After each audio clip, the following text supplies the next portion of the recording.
Welcome to Austin, Texas, and welcome to the Porsche Club of America's Carrera of the Americas here at the Circuit of the Americas. I'm Greg Ginsburg, joined by Brian Donati, and we're ready to bring you all the action from one of the most iconic racetracks here in this country. COTA is Texas through and through, big, bold, and built for speed. Since opening in 2012, it's hosted Formula One, MotoGP, world-class endurance racing, and today, PCA racers eager to take on its challenge. From the steep climb into turn one, otherwise known as Big Red, to the high-speed S's to that long back straight where every Porsche can stretch its legs, this track demands skill, bravery, and precision. And so this weekend for the Carrera, we've got two race groups, world-class machinery, and a whole lot of Texas flavor. It all comes together right now at the Carrera of America. Good afternoon, Brian. How are you?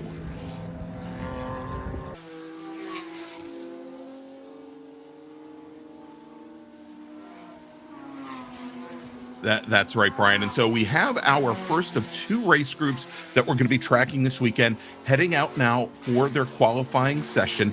We're going to see one more race from them, as well as our other race group here this afternoon, and then two more races tomorrow as well. We want to thank you all for joining us here on the Porsche Club of America YouTube channel. And Brian, already a great field of racers heading out onto the track.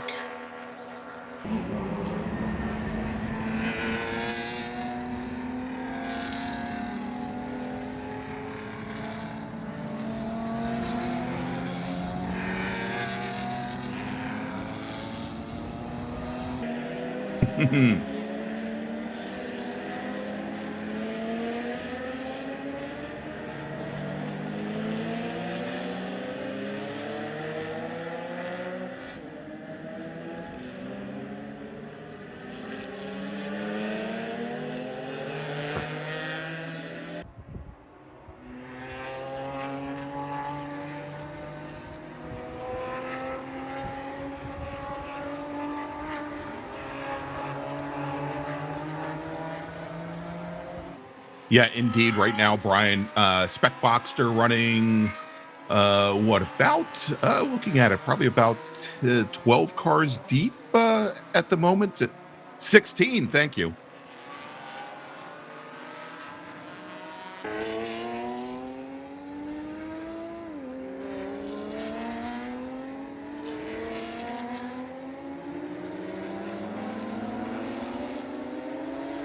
All right, so again, racers now starting their very first flying laps.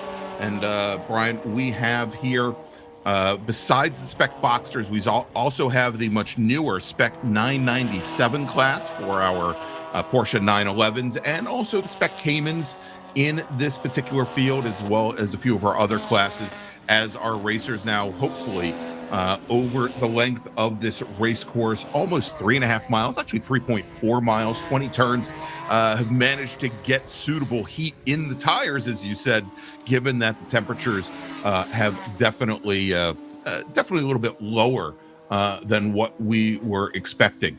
And, you know, as I was talking about Spec 997, Brian, we've got the Jessic brothers here in the field, both Weston Jessic, as well as Weston, as well as Walter Jessic. I believe their father we'll see racing a little bit later today as well.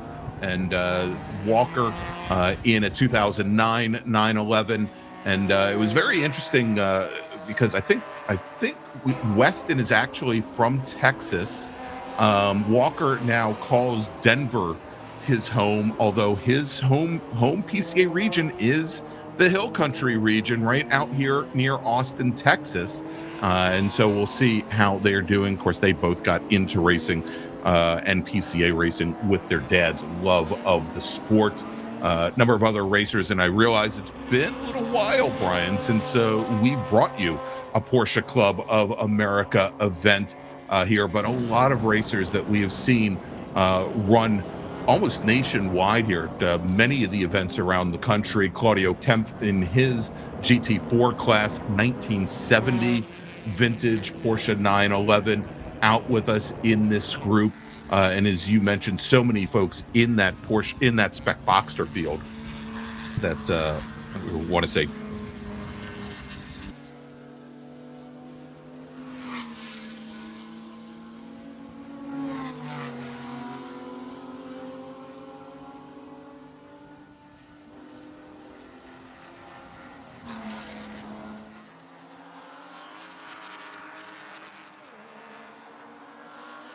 All right. Well, as we've got our first racers coming across the line, completing their first flying laps now in Spec Boxster, and it is Stephen Watkins. Oops, I'm sorry, got the wrong sort order there. Rob Walker, as you mentioned, going to the top of the leaderboard, putting in a qualifying time of 2:33.3, almost 7/10 of a second up on the rest of.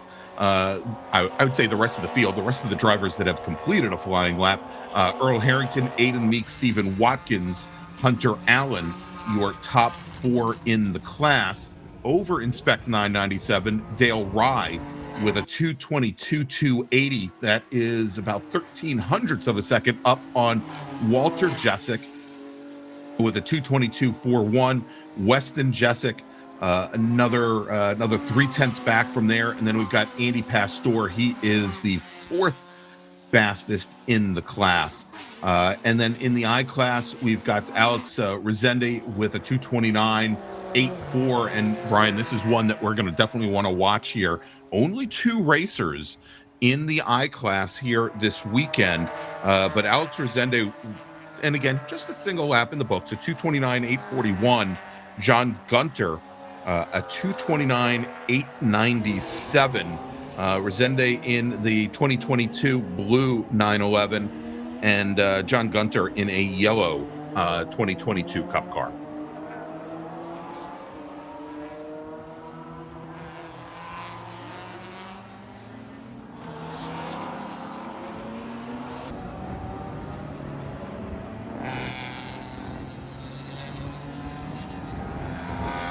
Yeah.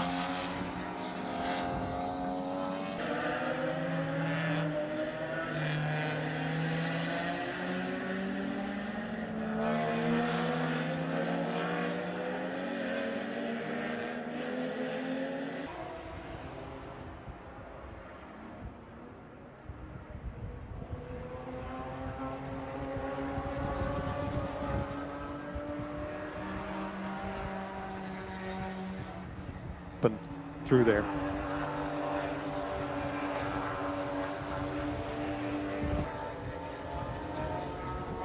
All right, so now we've got, Brian, a couple of our classes now with two laps in the books, and Dale Rye in the 2019 black 2009 Porsche 911, the number 19 car, turns in a 2:21.780. He is the fastest car on track, and currently now expanding his advantage over the rest of the Spec 997 field by almost 6500ths of a second, actually 6300ths of a second, as Walker Jessic and Weston Jessic round out the top three in that class. A couple drivers that are running unopposed here today. Glenn Larson in the number 50 D-Class black Porsche 928. Beautiful machine. We'll see if we can... that should be a car that's going to be pretty easy to pick out with that front engine long hood profile. We've also got Bassam Al-Haddad, our sole racer in the GT5 class, another one of our vintage classes. He is in a white 1971 Porsche 911E, and love some of those early 70s, late 60s machines. Alan Benjamin, our sole racer in GTC1, in a 1992 white, blue, and silver machine. So I believe that would be from 92. I think that would be, is that a 964 series, one of the last air-cooled motors? And I'm sure somebody in the chat will probably correct me. Yeah, I do believe you're correct with that there, Greg. And so we've got Diana Barnes in the chat. Brian, I want to thank everybody joining us here on YouTube today, asking if this is a race or drivers are just warming up. This is qualifying for the first of our two race groups, and we're going to have one more qualifying session after this, and then we'll be coming back. Our very first race of the day, it's going to be the Brian Henderson Memorial And that is scheduled to start 3:10 Central Time, 4:10 Eastern Time. So definitely make sure to stay with us. Greg, one of the things I'm noticing here looking at the windows, we have a lot of cars that have gone and completed, just a few laps coming down, knowing that they still got about 9.5 minutes making those changes. Again, I talked about it earlier on. They were really, really struggling to find grip this morning. Now that the temperature's gone up, I think that, some of them have found even too much. So now those cars are starting to get a little tighter. So now they're going to come back in, have the crews make some changes down on pit road, send them back out for the back half of this race to try to get some of those better times, maybe loosening the car up a little bit. Yeah, could be. I mean, there are so many different complexes that require different handling characteristics from the cars, Brian. As the drivers come out of Big Red here up at the top of the hill at turn 1 and shoot down into turn 2, this nice sweeping right-hand turn, they get into the S's, this 3, 4, 5, 6 complex. Great shot here. Thank you, Jordan. And these are all decreasing radius turns. They get tighter and tighter as you go through. And it definitely does require you to have a little bit of maybe a stiffer rear end and, to try and get that car to rotate through there, that you don't want that terminal push. Whereas some other corners around the course, for example, turn 12, coming out of the longest straightaway here at Circuit of the Americas, and also going through the stadium section through turns 13 and 14, as well as the Grand Plaza over 17 and 18, where these two long sweeping right-handers maybe getting that rotation from the rear, not something that you want or need as much. It's really a question here of compromise more than anything else. Yeah, no, absolutely. You're 100% correct there, especially what works best for you, what works best for that car, because there are some of these turns you can use as throwaways. And when I mean throwaways, you can just get through them, again, as best that you can, because you're going to make that up in other sections of the racetrack, which is going to enable you to get a better lap time, obviously, at the end of it. So you can use some of these sections to throw them away based off the car's handling. As you can see here in that background shot, Greg, as you come up over that hill, you can see drivers, they will throw that away Right. as they get down the hill, because they know the hill is going to give them the speed in order to get down through into turn 2 and turn 3.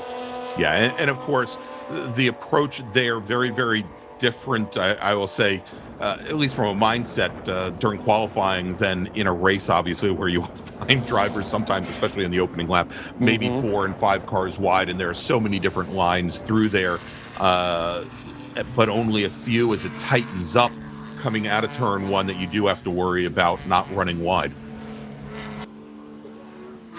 All right, let's do this as we've got about 6.5 minutes remaining in qualifying. Brian, why don't we take a quick break, thanks to some of our partners and sponsors, and we'll get back to our qualifying here at the Carrera of the Americas. It's Porsche Club of America Racing. Stay with us. Pirelli and Porsche have been a winning combination around the racing world for years. Pirelli is proud to bring that relationship to PCA Club Racing yet again in 2025. Make sure to see the guys from Frisbee and find the right Pirelli tire for your vehicle, or check them out on the web at frisbeeracetire.com. Pirelli powers nothing without control. When you pack up from the raceway and head home on the highway, remember that the engineering excellence Michelin strives for in racing is applicable to our passenger and light truck tires too. Michelin is proud to continue its national sponsorship of Porsche Club of America and Club Racing. Michelin, because so much is riding on your tires. Looking to decrease lap times on the track without an engine overhaul? GT Racing has a wide range of fiberglass and carbon fiber body panels, along with European Racing headers, exhaust systems to lighten your car and accelerate all the potential horsepower of your engine. Time for a change? Convert your 944 into a turbo or a 924 GT, or your 911 to a 911 RS, RSR, or 935. Talk with Joel at GT Racing. He'll help you choose the winning combination of lightweight Porsche parts and header systems to set you on the right track. GT Racing is your one-stop shop for your Porsche needs.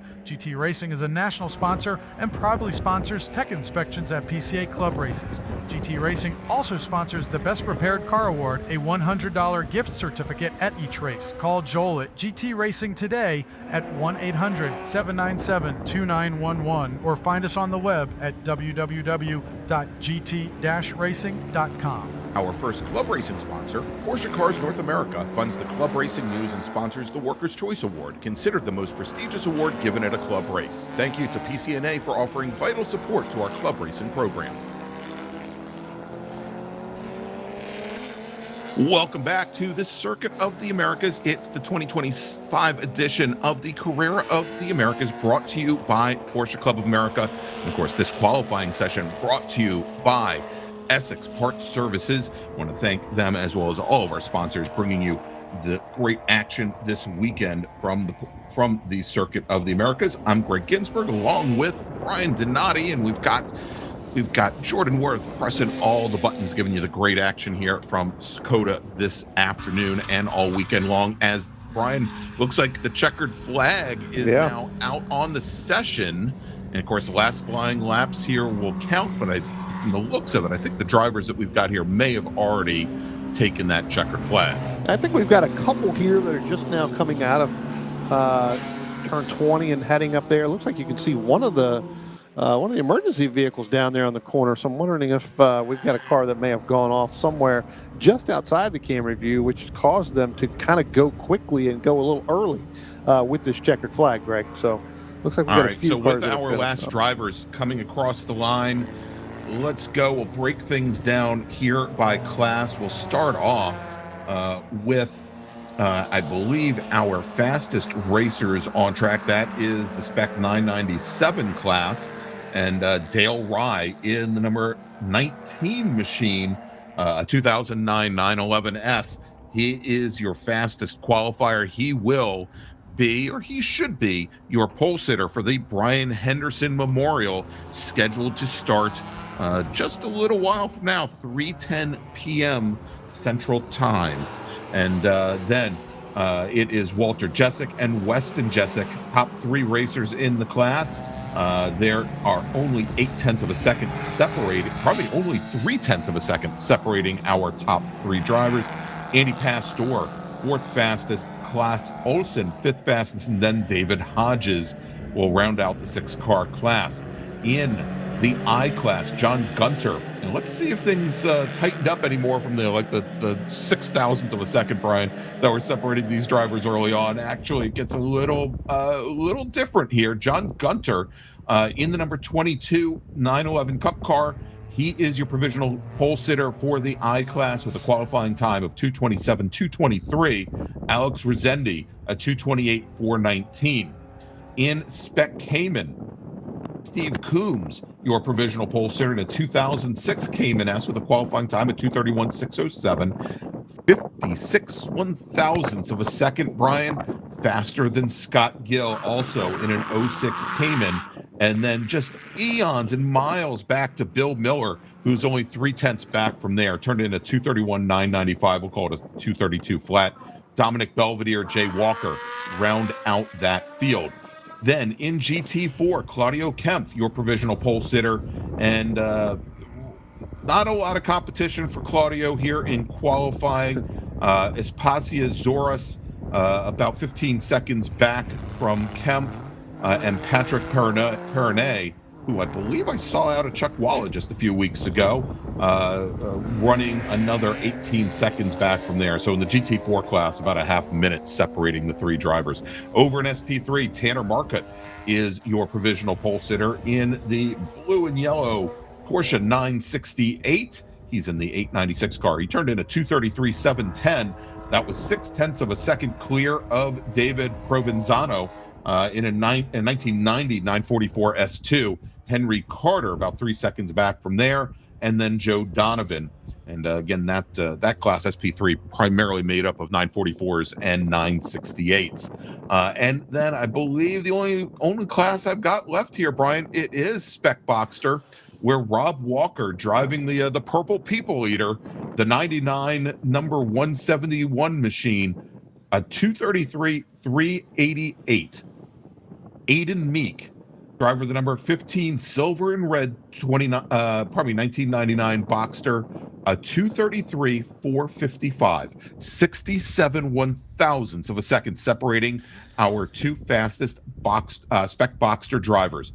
Earl Harrington, 59 hundredths of a second back from there in the 717 machine, with Hunter Allen only 78 one-thousandths back. So we've got about 7/10 separating our top four drivers and a second separating our top five, as Stephen Watkins in the 117 silver Boxster qualifies in fifth, with Sagar Dawan sixth, Nick Malloy seventh, Christopher McDuff eighth, Bernard Nussbaumer ninth, and Stan Wegner rounding out the top 10. So that's going to wrap things up for our first of two qualifying sessions here this afternoon. Next up is going to be qualifying for our red group. They are scheduled to be on track at, well, right about now, 2:20. But I think before we bring you that action, we're going to bring you another quick break. We'll be back with just a few moments with more racing and qualifying action here from Circuit of the Americas. It's the Carrera of the Americas, presented by the Porsche Club of America. We'll be right back.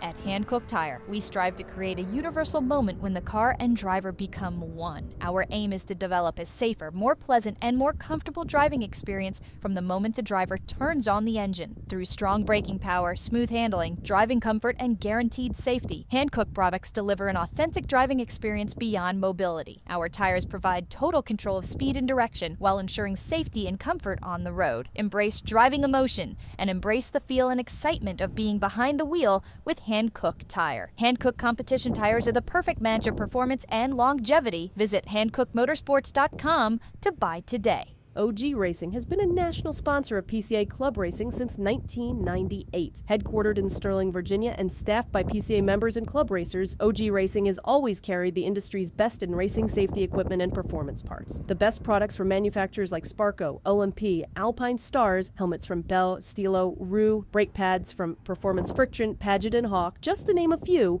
and are always in stock and ready to ship from their 12,000 square foot warehouse. Give OG Racing a call or visit them at www.ogracing.com and sign up for their newsletter. We're not just a one-off experience, we're a call to freedom. We're a place in people's minds where everyone can unleash their wild side with a passport to a world of possibilities. A spirit that breaks all the rules, uniting the famously bold and spirited essence of tequila from Mexico with the much-loved richness of peanut butter. Manibal is the bold embodiment of the party animal within us all. Here is where the ethics starts. Tequila can be purchased nationwide at manibaltequila.com. Club Reg is a supporter of PCA Club Racing and the provider of all registration for each of our races. ClubRegistration.net is a unique service because we put all of our customers first. You can use our services for free or with a small credit card handling fee. How can you go wrong? Included with both are custom solutions tailored to meet your needs. Find out more information at ClubRegistration.net.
Welcome back to the Circuit of the Americas for the Carrera of the Americas, presented by the Porsche Club of America. I'm Greg Ginsburg, along with Brian Donati. Next up, a little more qualifying to set the grid for this afternoon's Red Group race with a number of our GT classes here, the big boys, for primarily the newer Cup cars out in this class, as we are going on board with Rob Mueller, the Manibal Tequila machine.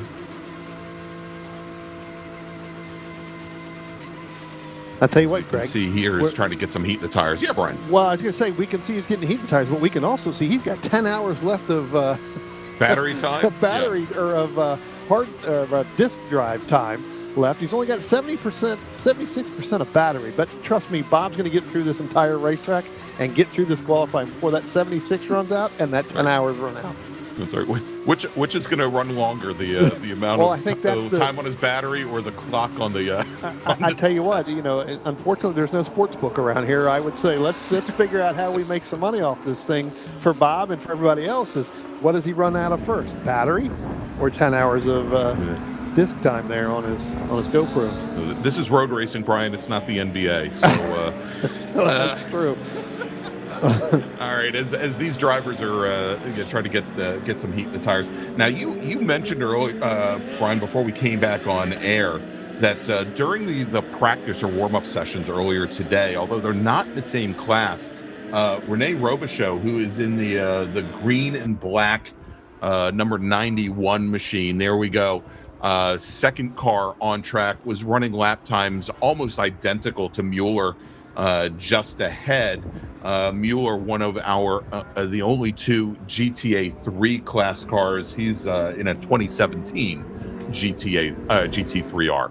Yeah, we've seen this throughout the year too with both of these drivers. Whenever they're on track at the same time, they're always running nose to tail. Again, as you mentioned, Greg, not in the same class, but the drivers, again, the knowledge, the driving ability that both of them have, where they're so very successful in getting in these cars that they will run pretty similar lap times. And again, I saw it all morning long, and I have a feeling you're going to see it here again. So I think these two drivers are really going to lay some laps down here as we start to get go. Probably lap 3, lap 4 maybe, and then you'll see them start to probably peel off and come down pit road.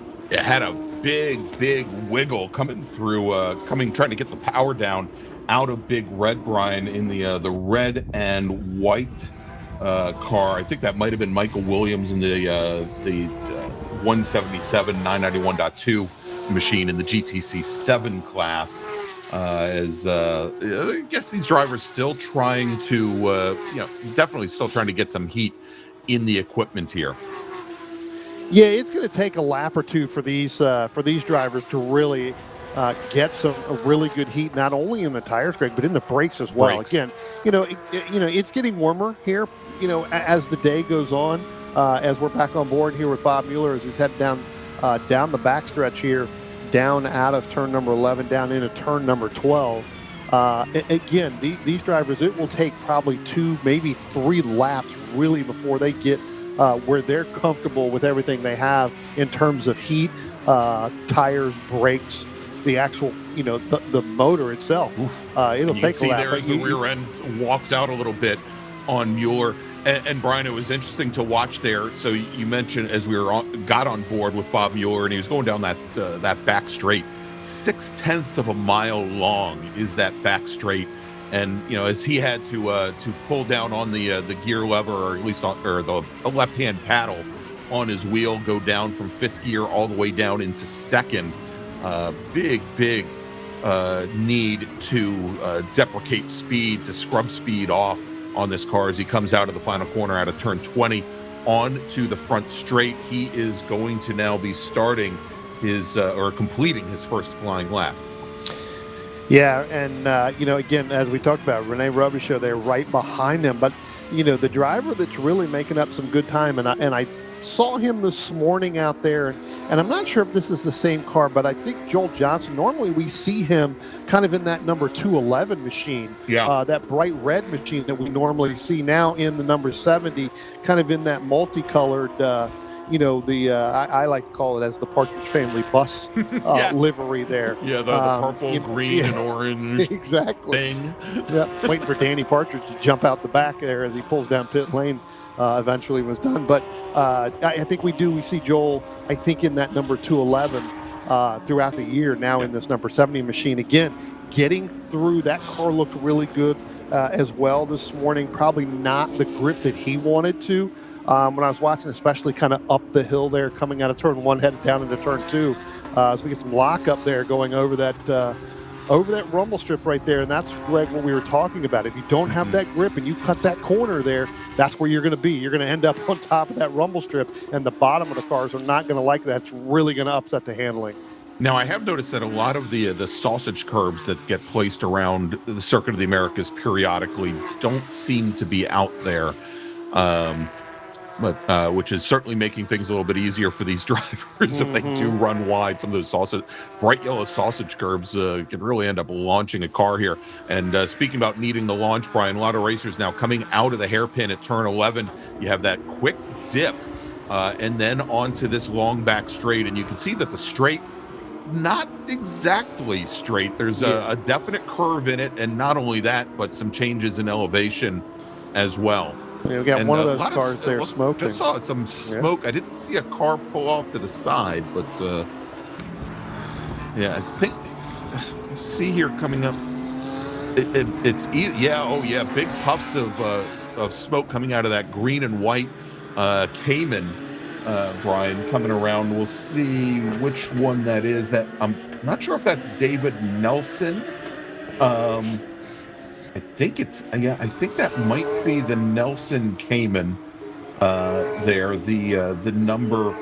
Let me get the number on it. The 912 car. It's a 2012 Cayman R. Something that we'll keep track of. Yeah, keep an eye on that as soon as they come out through the back end. I believe that is the 194 machine. Okay. I believe it just went by the way. David Christoph, I think, is where we saw a little bit of that smoke. It was either David Christoph or it may have been Wayne Dakota in that number 80 machine, I believe. Just a little bit ahead of him, maybe, possibly. Yeah. Yeah, I don't believe that's Wayne there. It's the red, white, and the blue one there that's right there in front. One of them, again, had some smoke coming out. It seems to have dissipated. I don't see it anymore from either one of those cars. Okay. So again, I think it's, when they get on top of that curb there, where we saw, especially coming out of turn number 11 and heading back down to that backstretch there, I think the cars leaned over a lot. Yeah, exactly. You run up on some of that curbing, and next thing you know, you get some stuff underneath the bottom of there. And gets back underneath the, the back rear as we just saw right there. You get over that curbing there with David Christoph in that 194 machine. He tends to jump that curve right there rather than kind of go around it. It's going over it, not around it. Exactly, not around it.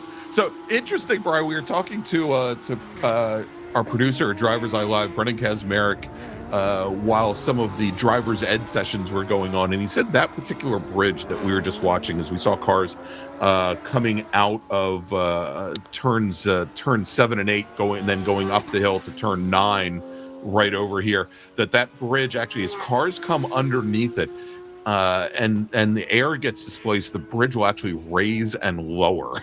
Well, you can see it clearly there on the camera angle right now where it is moving. And that is because of the air and the turbulence from the cars that they have going through there. So it looks like now we're on board here, Greg, with Brenna Ogden in that number 14. So again, that car looking like it's getting ready to come up on one of our other cars there as well. Looks like getting ready to come up. Is that turn 11 that she's getting ready to come up to? Again, that's coming into the hairpin at turn 11. Yes, Brian? Yeah, I was going to say, that's a high, sorry, Greg, that's a high percentage passing right in there. You're going to see a lot of drivers as we get into the racing, they're going to use that to really outbrake to get down into that backstretch. Yeah, that's right. Going into the hairpin, although, it's critical that you carry speed off of that hairpin. You want to, I was going to say, probably more common once we get underway in racing, it's going to be right here at turn 12 at the end of the straightaway, as you're going to try to, and it's very wide coming into turn 12, try to come underneath cars and set up there. Brianna Ogden currently running 5th in the GTD3 class in her 2024 GT4 RS Club Sport. If you remember, Brian, Brianna, I believe this is not the same chassis that we saw her run early on in the year, as she had pretty wild wreck coming out of the final corner at Michelin Raceway Road, Atlanta in the spring, and new chassis. And we've seen her at a couple events so far in this car, and she's been very, very strong in it. Yeah, definitely. great to see her. Ooh, a little bit of a maneuver there with Bob Mueller coming up on that car just a bit quicker than I think he anticipated. Yes. There, and really had to take an evasive action to get over to driver's left to get around that car. But you talked about Brianna Ogden. I tell you what, you're right, Greg. After that incident there at Road Atlanta, and to get her to see her come back, and then we saw her at Road America and ran really, really well in that car. I think that may have been the second time back she was in that car. So I believe this could be the third or fourth time this year back in this new chassis, as Mueller now pulls down on pit road, Greg, along with Joel Johnson in that 70. Yeah, and Brian, it'll be interesting to see whether or not he has the team look over the car, if he's calling it done, because Mueller on the prior lap before he came up on some of that slower traffic ended up running a 207.43. As we are getting word now that the checkered flag is in the air, Brian. So rather than jumping to a break right away, let's do this. If Brendan, if you don't mind, we're going to let some of these final cars come through, and we'll break things down by class here. And again, we will be back in just a little while after this qualifying session concludes with our first race of the weekend, the Brian Henderson Memorial, scheduled to start at 3:10 Central Time, 4:10 Eastern Time, as last racers now, including that Smokey Cayman, cross the line. And let's start to run things down here. Again, our fastest driver on track, Bob Mueller, in the number 28 black and teal 2017 GT3R. He leads up the GTA 3 class with a qualifying time of 2:07.438, second fastest overall. Rene Robichaux in the GTA 4 machine. That is a slightly newer 2023 GT3R. He puts down a 2:08.072, so about 0.6 off of what Mueller's times were. So knowing that, let's go and we'll break things down by class. We will start off with GTA 3, if I can find it, because our only other driver, well, actually, it'll be easy. We don't have to go very deep into GTA 3 because the only other driver registered, John Callan, did not come out for the qualifying session. So let's move over to GTA 2, where John Krieg, in his 2011 Cup car, is your fastest driver in the session at 2:23.68, 4 seconds up on Jean Audet in a 2012 Cup car. Kevin Roush did not go out for qualifying. As we mentioned in GTA 4, Rene Robichaux, your fastest driver. Blake McGovern, second fastest in his 2025 brand new GT3 car, but he's 2.5 seconds back from Robichaux. Matthew Siegel, about a quarter of a second back from McGovern, third fastest in the class. Joel Johnson, fourth fastest. Frank Vitello, fifth fastest in GTA 4. Sole driver in GT1 today, that is Steve Parker. He turned in a 2:19.464. We've got a 6-car field in GTB1. 5 drivers put in qualifying times. Luke Oxner was the fastest with a 2:21.420 in his 2004 996 Cup car. That's the 777 machine. 6.7 seconds clear the rest of the GTB1 field. David Nelson in his 2012 Cayman, second fastest. Sean Keeler also in a 2012 Cayman, third fastest. 1 second separating those two drivers. Scott Sewell, fourth fastest, and then Lawrence Trunk Jr., fifth fastest.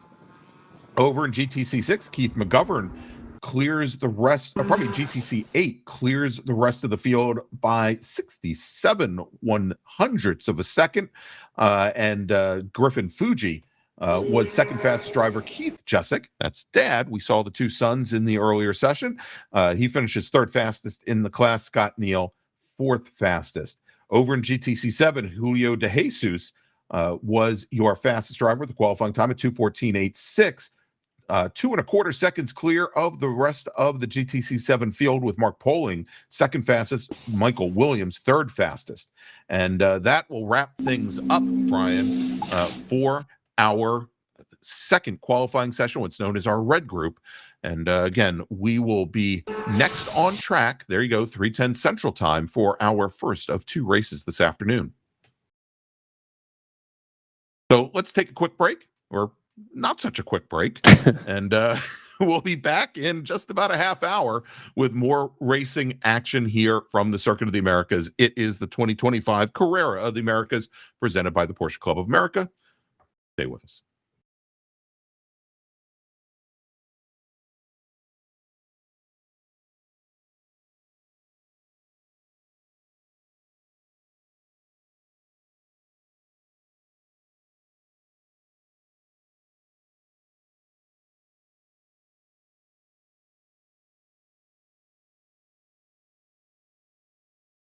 OG Racing has been a national sponsor of PCA Club Racing since 1998. Headquartered in Sterling, Virginia, and staffed by PCA members and club racers, OG Racing has always carried the industry's best in racing safety equipment and performance parts. The best products from manufacturers like Sparco, OMP, Alpine Stars, helmets from Bell, Stilo, Rue, brake pads from Performance Friction, Paget and Hawk, just to name a few, and are always in stock and ready to ship from their 12,000 square foot warehouse. Give OG Racing a call or visit them at www.ogracing.com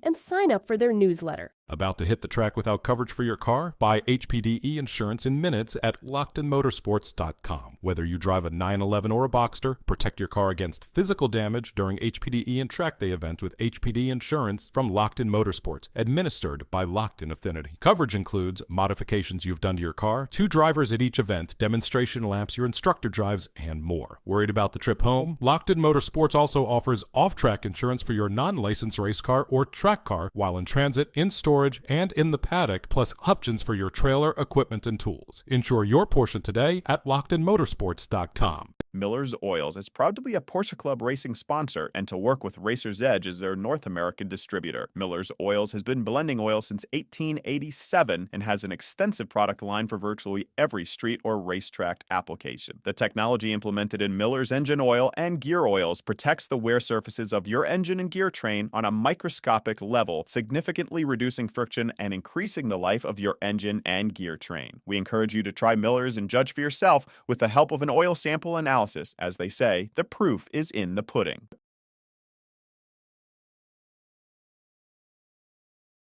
Founded in 2013 on the historic downtown square in Denton, Texas, LSA Burger Company emerges Texas's first gourmet burger concept under the banner of Lone Star Attitude, a celebration of the state's unapologetic swagger and trailblazing spirit. What began as a passion project to fuse Texas music, premium burgers, and bold, house-crafted flavors has grown into a downtown anchor, honoring Texas music icons through namesake burgers like the Waylon, the Willie, and the Spirit of the Hero. Each plate a tribute to the legends who shaped the sound of Texas. Consistently ranked among Denton's top dining destinations, LSA remains a gathering place where Texas music, artistic impression, and great hospitality all converge, inviting guests to taste the rhythm of a state that refuses to play it small. Come to either our Denton or Grandscape locations or visit us online at lsaburger.com.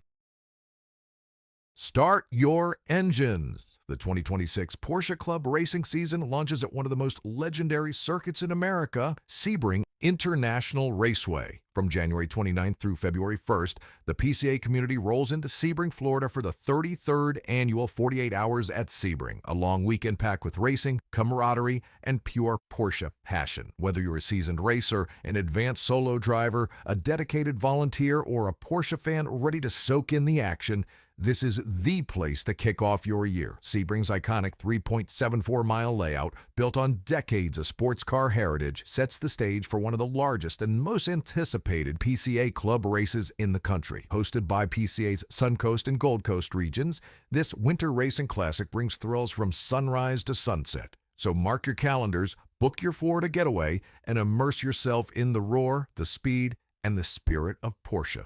The 48 Hours of Sebring. The season starts here. Don't miss it.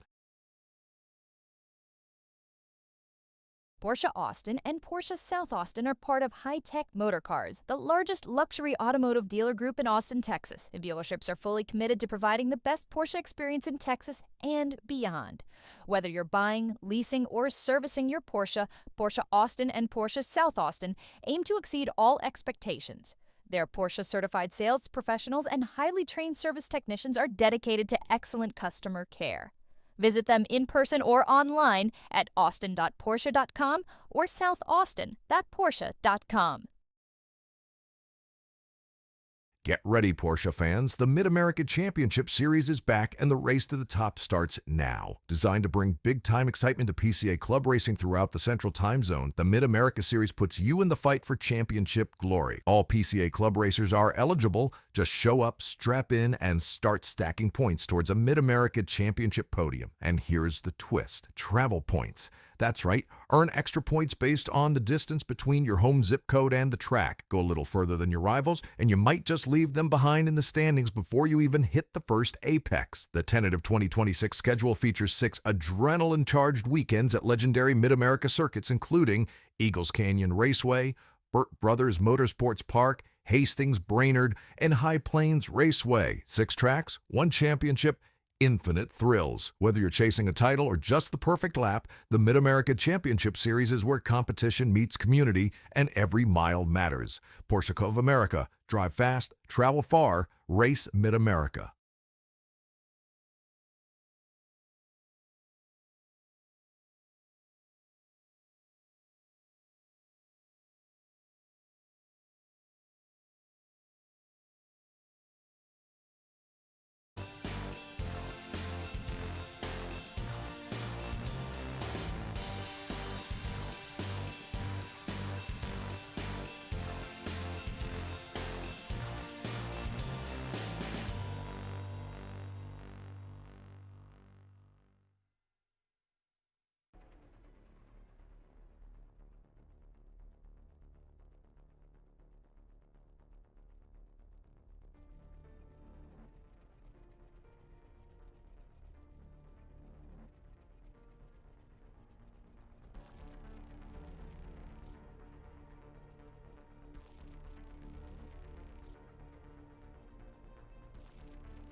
Welcome back to the Circuit of the Americas. It is the 2025 Carrera of the Americas, presented by the Porsche Club of America. I'm Greg Ginsburg, along with Brian Donati. And Brian, it's time to go racing here at COTA.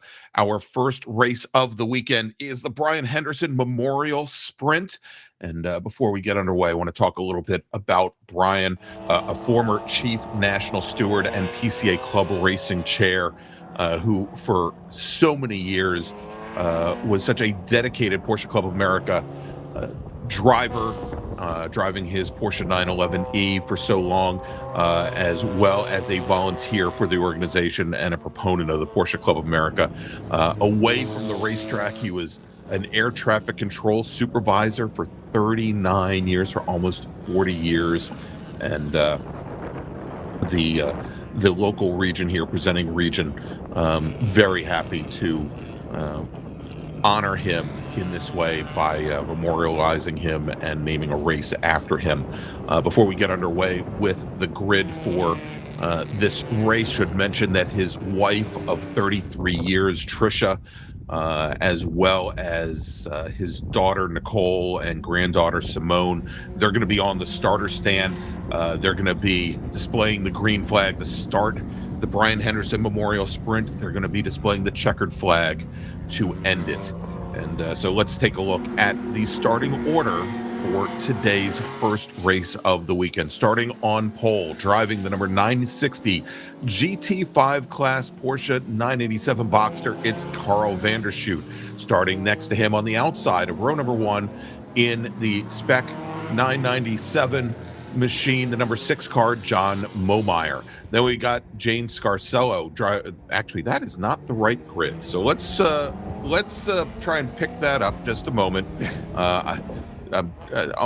Yep, gave you the grid from a couple of weeks ago at another racetrack. Starting on pole, driving the number 19 machine, it's Dale Rye in spec 997 in a 2009 Porsche 911. Walter Jessic will start alongside in the number 148 spec 997 white and green machine. Then we've got Claudio Kempf on the inside of row number 2.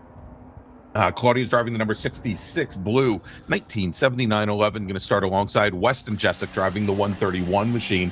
Weston is in the spec 997 class. It's a 2009 997. Starting on the inside of row number 3 in 5th position, driving the 102 black and red 2011 Porsche 991 in the spec 997 class, it's Andy Pastor with Klaas Olsen driving the 850 machine. Klaas is also in spec 997 in a 2009 edition. He's going to start 6th. Starting 7th today is John Gunter. John is driving the number 22 2022 911 Cup car, and he is running in the I class today. His competitor is going to be in the row right behind. But before we get to our 9th starter, let's move over to David Hodges, who's going to start on the outside of row number 4. David's in spec 997 in a 2009 entry. He will start 8th. Starting in 9th, as we mentioned, is going to be Alex Rezendi, and Alex is also in the I class in a 2022 911 Carrera. Then we've got Steve Coombs, our first of our Spec Cayman drivers.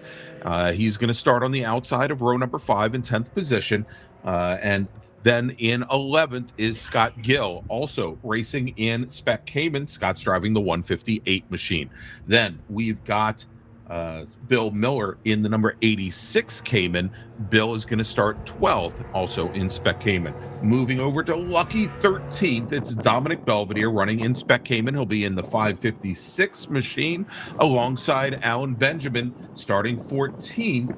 And Alan is our GTC 1 pole sitter in a 1992 edition Cup car. Then we got Jay Walker starting in 15th. Jay is going in his gray 2008 Cayman, and as the green flag now flies, thankfully, they're thanking Trisha Henderson for giving the green flag. Racers making their way up the hill towards turn 1. Big Red first on the agenda here. As they come up, they spread out wide. I told you it'd be a lot different in races opposed to qualifying. as our racers come through. We'll switch over to the other view and see if they safely make it down the hill. They do, with Dale Rye there in the black machine, Walter Jessic in the white and green 997s. They're going through and into the S's, and Jessic looking awfully loose now, Brian, but he's opened up a huge lead early on. Yeah, I tell you what, Greg, the driver that got a really bad start that really didn't anticipate where that green was going to come out is Claudio Kemp. He's dropped all the way back now, almost to the 6th and the 7th position in that GT4. It was almost like he wasn't sure whether or not they were going to go or not. As we got to look back a little bit further, our Spec Boxer group, they're getting ready to come to the green flag now. That's right, Kemp in that light blue 911 as the Spec Boxers, who are getting a split start. They now come to the line, and green flag is in the air. Thank you, Tricia Henderson, as they start to make their way up the hill. And it is, I guess the Spec Caymans and Spec Boxers now, and it is the white and gray machine there. I believe that is Scott Gill as they come down the hill. Actually, no, that is all the Spec Boxsters. And so we'll give you those Boxsters in just a moment, but I believe that is Rob Walker with Aiden Meek there right at the front with the purple on the rear. That is definitely the 171 of Rob Walker, jumping to an early lead there now over Stephen Hawkins. But Sagar Dawan in the red 501 making a great move on the start there, Brian. It looks like he may have picked up 3 positions or so right there just out of the gate. Yeah, I tell you what, Greg, we also have those Spec Caymans involved in that group as well, and it's Scott Gill that's moved up into 3rd place there, and he actually had a really good start to get one guard really, really loose. Coming out of turn number 9 there, really pretty much 90 degrees sideways on that white paint over to the right, able to save it and get down in there. So a really good save there. That could have been a little touchy situation with the rest of those Spec Boxers and Caymans closing down on them. Here we go as they're coming out of the hairpin at turn 11 for the first time. I'll quickly give you a rundown of the top 4 rows here in Spec Boxster.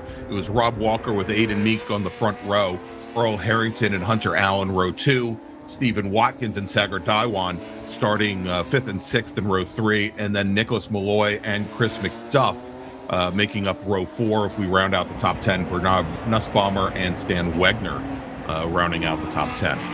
Tell you what, Greg, Rob Walker still leading now with Adam Meek right in there behind him in that number 15 machine as they get ready to come down into turn number 15. It's about a car length and a half lead there. Then you got to go back. I believe that's Earl Harrington that may have stepped up in there in that number 717 in that green, that kind of greenish black and silver there, moving up into 3rd. We'll see as they come out of this turn there and start to head down. But Earl Harrington really getting a good run. Right here is, again, this race scheduled for 30 minutes as the clock starts to count down. Great run so far for our Porsche Boxsters in Spec Boxster. But in that lead group, now that they are quite a bit ahead on track, Walter Jessic leads the Spec 997 field by almost 0.7 of a second over pole sitter Dale Rye, with Andy Pastor sitting in 3rd, Class Olson 4th, with John Gunter moving up a position. He leads the I class over Alex Rezendi as well. Give a shout out there, David Hodges there. Remember, Greg, he only really completed 3 laps during qualifying. That's right. Moved himself now sitting in 6th overall in that Spec 997. So a pretty good run with David. I believe that's David right there coming through. Again, going to have Alex Rezendi right there on his back bumper. We were talking about in that Spec Boxer, that's actually Hunter Allen in the 111, Greg, that has moved up ahead of Earl Harrington in that 717 machine. So again, good run there by Hunter Allen. As things start to spread out just a little bit here now at the front of our lead group, drivers coming out of turn 20 onto the front straight. Walter Jessic now seeing his lead chopped away a little bit after 2 laps. Dale Rye knocking a couple tenths off, about 6 tenths back. But Andy Pastor in the black and red number 102 machine as they're coming up the hill. There he is. And Pastor, the rear end stepping out on him just a little bit. The fastest of our top 3 drivers after the first lap. All 3 drivers in the Spec 997 class. Class Olson in the 850 machine, that silver car coming down the hill now. See dropping back, almost 30 car lengths just now, making it into the S's.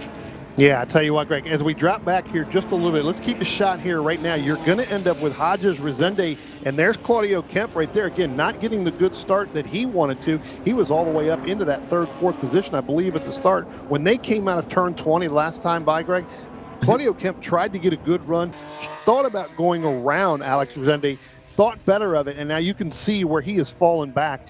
Just that little move that wasn't able to stick coming out of turn 20 up there moved him back a little bit as he starts to close back in now a little bit on David Hodges in that 41 machine and Alex Resende in that 46. Yeah. So Kemp, the blue 66 car, the third car in that little train there, Brian, he may not have gotten the start that he wanted, but he still leads the GT4 class by a considerable margin. Now, he qualified in GT4, I think almost 15 seconds up on the rest, what is a three-car class. Aspasia Zoras currently running second in the GT4 class and 15th overall. So quite a number of racers separating them as Kempf is running eighth. So he's got a margin to play with there. Although I guarantee you that wasn't really top of mind when the green flag flew. Yeah, I thought, I'm sure his top of mind was to get out in front of those so he didn't have to deal with those three other cars. But again, when he didn't get the start that he wanted, it put him all the way back into a position where just not able to move forward to get around there, which allowed Hodges and Resende to go back around him as they came out of turn 2 that first lap. Pick up our spec Boxster there, right there. That's Rob Walker in that 171, Aiden Meek, and then Hunter Allen. Again, those three cars haven't been separated by more than less than 3 car lengths, Greg, at any given time, as it looks like now they come up out of turn number 11, head down the backstretch with Rob Walker. You can see there in the bottom left-hand corner, there's Meek and there's Allen. They're still right there, nose to tail. So again, this is where these cars in the spec Boxster, that draft is really important. You've got to stay close to your next competitor as you head down this, because this is where it's really going to set you up when we get into the stadium turning. As now looks like you got Meek going to make a move there, Greg. That's right, as they go door to door into turn number 12, and big lunge there by Meek as they come down into that corner, managing though to just hold off our second place runner in spec Boxster is Walker. Now Meek taking another look underneath Rob Walker, and that corner there, Brian, over at turn 15, much tighter. And as he came down the inside, he realized that he pretty much had to turn the car on a dime to stay underneath Rob Walker and not crash into his door, managed to make it work. All the while, Rob Walker's little goblin there on the dashboard is pointing to, I think that little red light lights up if he gets hit in the door.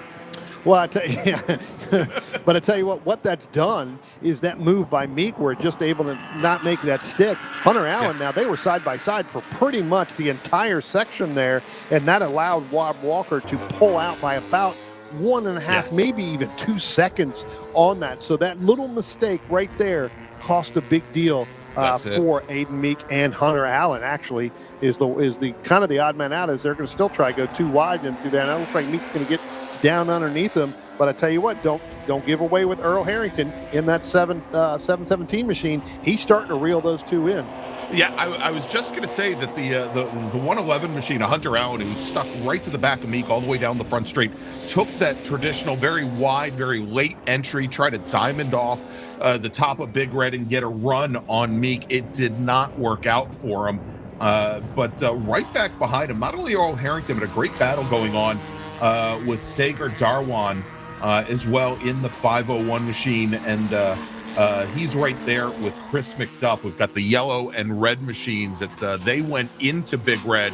Here they come now right at us, coming out of turn 9, going into turn 10, as we've got a car off the power, Brian, now, and pulling over to driver's left. You can see the corner station there with the white flag indicating to our drivers that there is much slower moving traffic ahead. And we'll see if that driver is going to try to make it over and back to the pits, or given that it rises up here coming into the hairpin, I don't see the car. Maybe he did pull it off. May have pulled off into that cutout. He pulled it over Greg. into the cutout. Great. Yeah. Good job driving. Good move by that driver. But yeah, definitely when he came through that corner there, just did not have any power at all. Good heads up driving there to get out of the way and to keep this race going with about 19 minutes left to go here in this race. That just enables everybody else to keep going there. All right, and that Boxster battle that we were watching between McDuff and Dawan, they're coming up on some of our 944s, and looking to see if that's Ryder Plouffe, who's our sole SP2 racer, or if it's one of our SP3 racers who are also in 944s. Well, Tanner Market is in a much newer 968 machine. We'll try and track that down. But once again, Meek starting to close things up on Rob Walker. Now, as they come into turn 18, they're going to run down this hill into the final corner and then turn 20. And one of our vintage not a vintage 911, but one of our 911s from our first group starting to come up on those spec Boxsters as well. Yeah, that's the 5 of Patrick Panay, and that Rob Walker is actually moving up past there. So again, they're catching Patrick. So Patrick dropping back out of that battle, not wanting to get in the way. When they came out of turn 20, kind of stayed as far driver's right as he could, let those first 4 cars go, and then get tucked back in line. We've got one car spinning around there, Greg, out of turn 9. And that is another one of our 944s, Yep. One of the red 944s. That is either Henry Carter or Joe Donovan, either the 311 or the 128. We'll try and get the number on that. It's interesting, Brian, you mentioned Patrick Perronnet in his 1971, and like I said, I did not want to call it vintage, but it is actually one of the older Porsche Club of America race cars that we have in this race car. He refers to that car as being the fastest lawnmower out there right now. I don't know. There's a couple guys that have tractors on the outside of this racetrack right now that would probably want to put up a fight there, I'm sure. Yeah, I would say they'll take a Porsche 911 over a John Deere any day. So it's funny, and I don't know if we can actually say that it's a lawnmower when it's out here at COTA, because he says that it spends more time on the grass than on the blacktop. But as you can see here, looking at Circuit of the Americas, there's not a ton of grass out there, at least that most of the drivers will get to. Most everything is painted. Correct. So, maybe it's maybe you should call it an express van. I don't know. Yeah, maybe. That good point. As here we look back in there, that spec Boxster, Greg, and you're right. That Meek was basically almost 0.6 of a second faster the last lap than Rob Walker. So again, definitely reeling him back in. That's a battle that's going to come back down towards the end as well. Not only there, but amongst that group, where if they start to battle again, that's just going to throw Hunter Allen and Earl Harrington right back in that battle. Yeah, and Brian, that time where we saw Meek come through, where he wasn't trying to tuck underneath Rob Walker going into turn 16, that decreasing radius left-hand turn, he was able to carry much better speed and was able to maintain that through the triple apex 17 and 18, and he's right back to the back bumper of the 171 of Rob Walker as they're going to come up the hill. Walker's got about a car length and a half, so not right on the back bumper now, but Walker a little bit defensive. He moves just a little bit to the inside, forcing Meek to take the wide way around and maybe try to slot underneath. All the while, I think we should be watching there Hunter Allen, who once again, Brian, of the top 3, he is the fastest, and he's starting to make up some ground there. But let's do this. Let's move over to our first group if we can. Actually, we'll check in here, and let's jump back. Let's jump back to that battle that we were looking at before.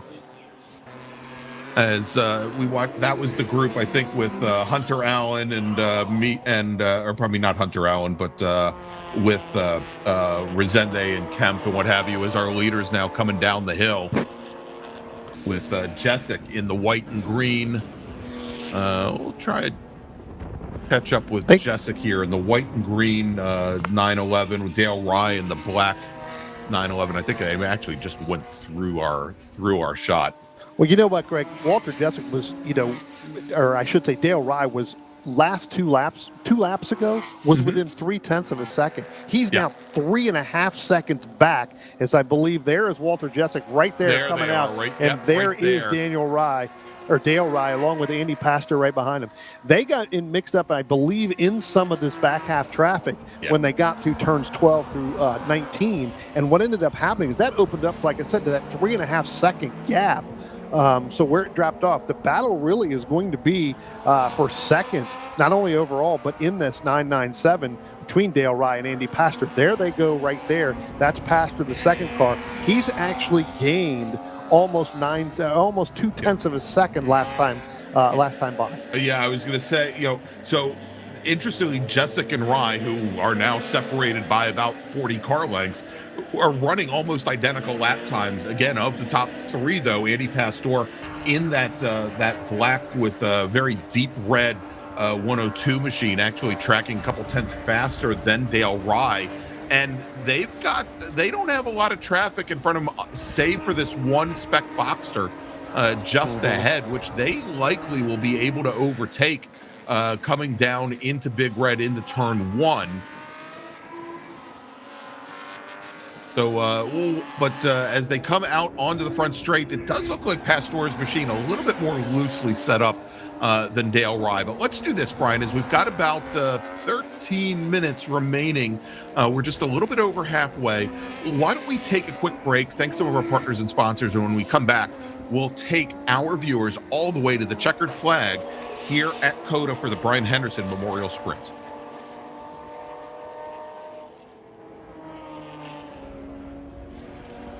Pirelli and Porsche have been a winning combination around the racing world for years. Pirelli is proud to bring that relationship to PCA Club Racing yet again in 2025. Make sure to see the guys from Frisbee and find the right Pirelli tire for your vehicle, or check them out on the web at frisbeeracetire.com. Pirelli powers nothing without control. Based in New Jersey, Precision Motorsports, or PMR, is a supporter of club racing and a new national sponsor for 2025. From the latest Cup cars to 944 racers, PMR has supported them all here at the track. True experts in their craft and dedicated to performance. Find them on Facebook at Precision Motorsports. New for 2025, Isringhausen will be sponsoring the GTD 1, 2, and 3 classes. Our group here at Club Racing are thrilled to have them on board. Over the past 30 years, Isringhausen has become synonymous with quality vehicles and superb service. The Isringhausen way of doing business has been one of offering excellent products at fair prices, coupled with service that goes above and beyond what anyone would expect from a typical car dealership. We believe that good service is comprised of two components: a willing and helpful attitude, accompanied by competency in your field. We try to support an environment where each person who works here strives to serve each customer as they wish to be served, with dignity and respect. Because of these core values, Isringhausen has become and will continue to be a leading example in the industry. One of our latest partners, Track Day Tire, is happy to be supporting Club Racing through their Toyo, Hoosier, and Michelin tires. Use the code PCACR for a discounted checkout. The TrackDayTire.com team is passionate about helping our customers extract the highest level of performance from their vehicles on the track. Decades of on-track experience has taught us purpose-designed track-use tires are arguably the single most important vehicle component that influences driver confidence to obtain maximum vehicle performance. Making it easier for our fellow Track Day enthusiasts to obtain confidence-inspiring tires is our goal. We look forward to providing you access to the best prices and customer support in the industry.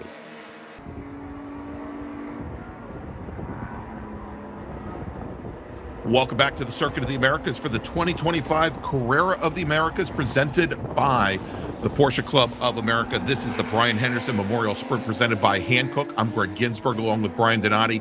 And Brian, we've got two great battles that are seemingly going to join one another and end up sharing the same amount of track. We've got a great battle right now for the lead in Spec Boxster between Rob Walker and also Rob Meek, and or probably Aiden Meek. And then we've got the battle for second right now in Spec 997 with Dale Rye and Andy Pastor. That they're coming up right into this Spec Boxster battle. And frankly, the way Walter Jessic, who leads Spec 997, where he's coming through, they may all end up tight together as, wow, look at that jump through the air as Walter Jessic runs wide coming out of turn 9 and goes bounding through the pavement. Yeah, I tell you what, Walter Jessic got through our Spec Boxster group there right at the critical point, and now you can see right now he's on Meek and he's on Walker, and it does look like he's going to get by both of them, and it looks like Meek's going to pull out. But what a cluster right here, Greg, as they come out. This is for second kind of overall. That's your second car in line and your fourth car in line there. That's Dale Rye and Andy Pastor. Pastor's been trying to catch Dale Rye pretty much the entire race. Now he's gotten to a point, and our Aiden Meek's going to try to make that move, Greg, again. We'll pick up the second battle here in a minute, but let's pick up the Spec Boxster, because now it does look like Aiden Meek is going to get past Rob Walker, where he had the problem earlier on in this race. Yeah, absolutely, Brian. As they came under braking, Meek took a look to the inside into turn 12, did run a little wide. Walker had to move all the way out onto the curbing to protect the door as they once again go into turn 16, and same thing, still side by side now. So let's take a look. We've got the purple machine, and Rob Walker gets back around Aiden Meek. Meek's going to take a look around the outside, but all the while, Brian, it's no longer a two-car fight in Spec Boxster, because the green 111 of Hunter Allen, he is right there as well. And it is, with about 8 minutes remaining, a three-car fight for the lead in Spec Boxster. Tell you what, Greg, don't look now, but it could be a 3 wide going up the hill here, as it looks like Hunter Allen's going to stick in behind. That may be under Rob Walker, sit there on the outside. Now it looks like, tell you what, they start to spread out there between Dale Rye and Andy Pastor. But I tell you what, that Spec Boxster group, they're not going to give it up really easily, and they're going to battle it all the way to the end. It looks like Aiden Meek's going to be able to hold off Walker here, starting to open it up by about 3 or 4 car lengths, and then you've got Hunter Allen in that 111, to move in there. That driver there, he's been sitting there watching this battle the whole time. But again, that Dale Rye, Andy Pastor, they're trying to do everything they can, as it looks like that's Rob Walker. He kind of opened it up, not wanting to get in the way of Dale Rye, and that's going to actually cost him a lot more time. Yes, yeah, now as Aiden Meek opens up almost 6 car lengths on Rob Walker coming down the back straight here, making the run out of the hairpin at 11, and it didn't look like Walker had gotten a very good jump, but now in that Spec 997 battle, taking a quick look to the inside of Dale Rye is Andy Pastor. He was still about 2 car lengths back as they got to the apex, and he slots in behind, and now Rye and Pastor slot themselves between our second and third place Spec Boxster racers, as they now get right ahead of Hunter Allen, who's running in third. I tell you what, Andy Pastor had a problem there, Greg, coming down out of turn number 14 into 15, and that's what, again, as you said, moved him back in between that second and third in our Spec Boxster. You can see him here. He's going to be the second car. Here comes Meek. That's Andy Pastor. Then you've got Rob Walker. His car got really, really loose coming out of there, and it was almost to the point Rob Walker had to get hard on the brakes. If not, he would have hit him in the door. So another good move by that driver to stay out of the way there and give it as much room as they can until he was able to get it collected. And Brian, there's a lot at play here this weekend. Want to thank Robbie Wilson for joining in the chat. He's explaining that essentially, well, one, he is currently your Spec Boxster championship leader. If Rob Walker runs the table this weekend, he will be your 2025 Spec Boxster champion. So Robbie Wilson, definitely he's in Team Aiden this weekend. If Aiden Meek can eke out one win, just one, Robbie Wilson will be your 2025 champion.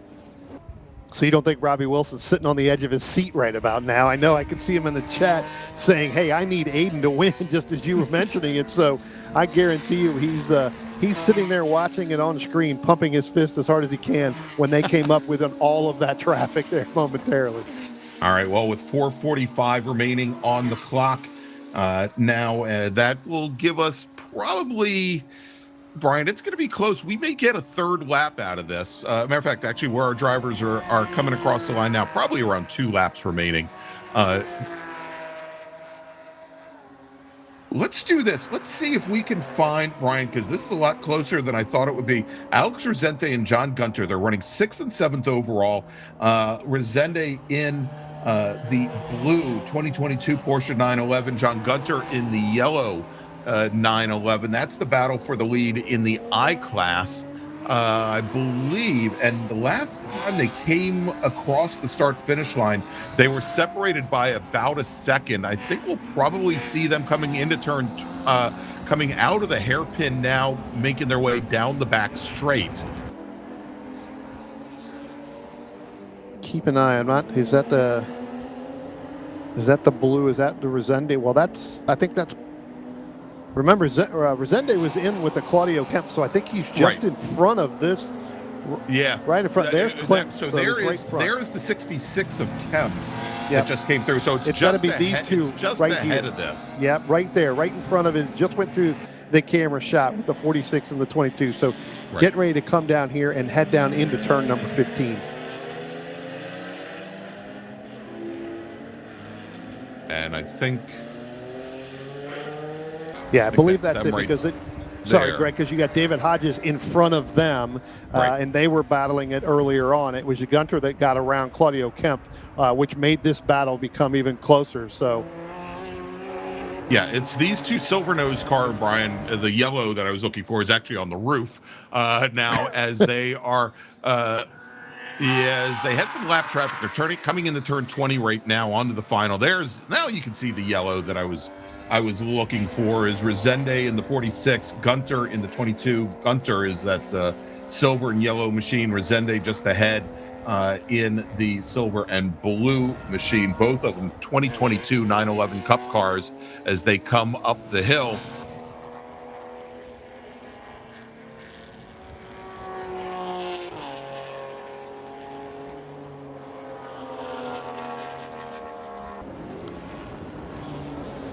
yeah, I mean it's a pretty good battle here. Going in, it's opened up more than what it was before. When we saw it the last time, it was in that 8/10. It's opened up 1.6, and that was because of traffic, Greg. I mean, that was just a product of getting caught at the wrong turn, at the wrong entry point, or the wrong exit point. Can't get back on the throttle. Resende has been pretty good all day long. In that Carrera. So again, really it's just a product of where are they getting some of this lower traffic as they come through here. Because you can see it's about 10 car lengths now, maybe even a little bit less than that as they come off the exit of turn number 11 and down the backstretch, getting ready to go into turn 12. You can see where Resende is able to get on that throttle just a little bit more with the nose popping up there a little bit. Down a lot better there. Yeah, gets a great run.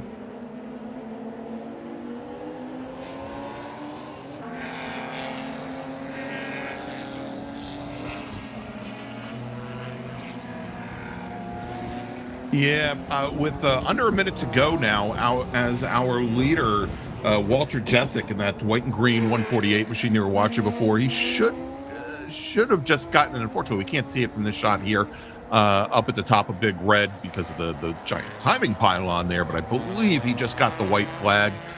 Brian, we should be working the last lap here. Yeah, and then just in front of that, the two cars that we were talking about earlier on with Dale Rye and Andy Pastor, Pastor's run him down. So again, Pastor went from being, again, 2.5 seconds back. Here comes our Spec Boxer race. But he has closed that gap by almost a second for Andy Pastor trying to reel in Dale Rye. And so what we were just watching there as they came up to the top of Big Red, that was Hunter Allen in the 111 machine coming up to the back of Rob Walker once again. As Aiden Meekie's opened up a little bit of a gap now. So we'll continue to watch now. But that Spec 997 fight, or probably that's the I-Class fight between Resende and Gunter starting to close down again. Yeah. here with, again, just what we think is the final lap. But let's jump back over. Here's that battle for second in Spec Boxster with Rob Walker, Hunter Allen, as they come down into the hairpin now.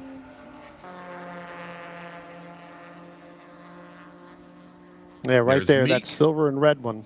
Yep, there you go. Well, those are our top three in Spec Boxster. It is Aiden Meek, Rob Walker, Hunter Allen as they make the run down this 6/10 of a mile back straight. Now, I'm wondering if we still have the onboard from Rob Walker available by any chance. And apparently we don't, so we can't show you that here, but they're making their way through. And we think, Brian, for these racers, and again, we didn't see if they got the white flag. I still think this is likely their very last lap. I think so. I think that here comes the leader now, Walter Jessic, just now out of turn number 20. So it should be that he will receive the checkered flag this time by as he goes through there. So where that Spec Boxster is, that is going to be probably the last turn. And it does look like that the checkered flag is out. All right, so taking the win in Spec 997, Walter Jessic with Dale Ryan, Andy Pastor finishing third. Let's jump back over to this battle in Spec Boxster, where we have Aiden Meek, your leader. He's got about 3 car lengths coming into the final corner. But who's going to finish second? Is it Rob Walker, who was our pole sitter in Spec Boxster, or Hunter Allen? And as they come across the line, Brian, it is going to be Rob Walker taking second, Hunter Allen taking third. Aiden Meek, your winner in Spec Boxster. If we go back over to Spec 997, Walter Jessic, Dale Rye, Andy Pastor, your top 3 with Class Olson finishing in 4th. In the I class, they should be there. They've just now taken the green, or probably the checkered flag out. Truzende, your winner over John Gunter, margin of victory 3/4 of a second. In Spec Cayman, Scott Gill, your winner, and as close as Spec Boxster was, Brian, Spec Cayman, Scott Gill taking the victory by 12 seconds over Steve Coombs. But the battle for second was pretty darn close as Dominic Belvedere at the line, only 2 car lengths back. Bill Miller will finish in 4th. Jay Walker will finish in 5th. Over in SP3, Tanner Market will take the win over David Provenzano, with Henry Carter finishing 3rd, Joe Donovan finishing just off the podium in 4th. And Spec Cayman now, as they come out of the final corner, there we go, the battle for second, and 13 hundredths of a second separating Steve Coombs from Dominic Belvedere. If we move through in SP3, just went down, GT4, Claudio Kempf taking the win over a Spazosaurus, who finishes in second in the number 216 machine, with Patrick Perronet finishing two laps down in third. Apparently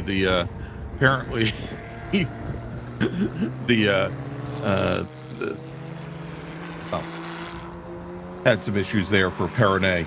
And then finally, we had a couple drivers, single cars in class, Richard Eggleston, our sole H-class racer, and then in SP2, Ryder Plouffe, and in GTC1, Alan Benjamin.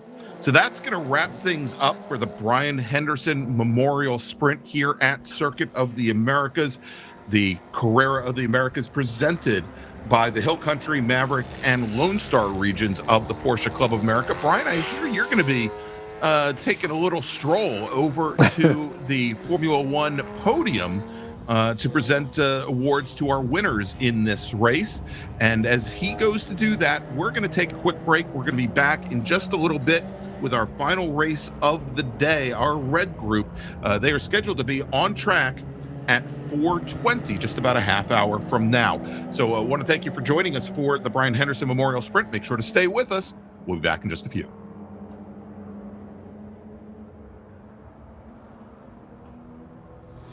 A household name in U.S. road racing for nearly 25 years, Toyo Tires has forged a reputation for winning, performance, and consistency. From the company's legendary Proxys RA1 to the two-groove Proxys RR, they have a history of getting drivers to the winner's circle. Their quality and performance extends beyond the track, offering owners a full line of premium tires for coupes to Cayennes. They are proud to build many of the tires right here in the United States at their state-of-the-art factory in Bartow County, Georgia. We thank them for their support of Porsche Club of America through club racing and the High Performance Driver Education Program. Be sure to check out their contingency program if you race SP1 or Spec Boxster. To learn more about the full line of Toyo tires, visit www.toyotires.com. Stable Energies takes pride in offering racers the very best in motorsport performance and safety equipment since 1978. Owner Bob Kikasik has been a PCA member for over 35 years and started club racing with PCA during its very first season. Located in northern New Jersey, Stable Energy stocks a wide variety of racing gear and motorsport products from top quality brands like O&P,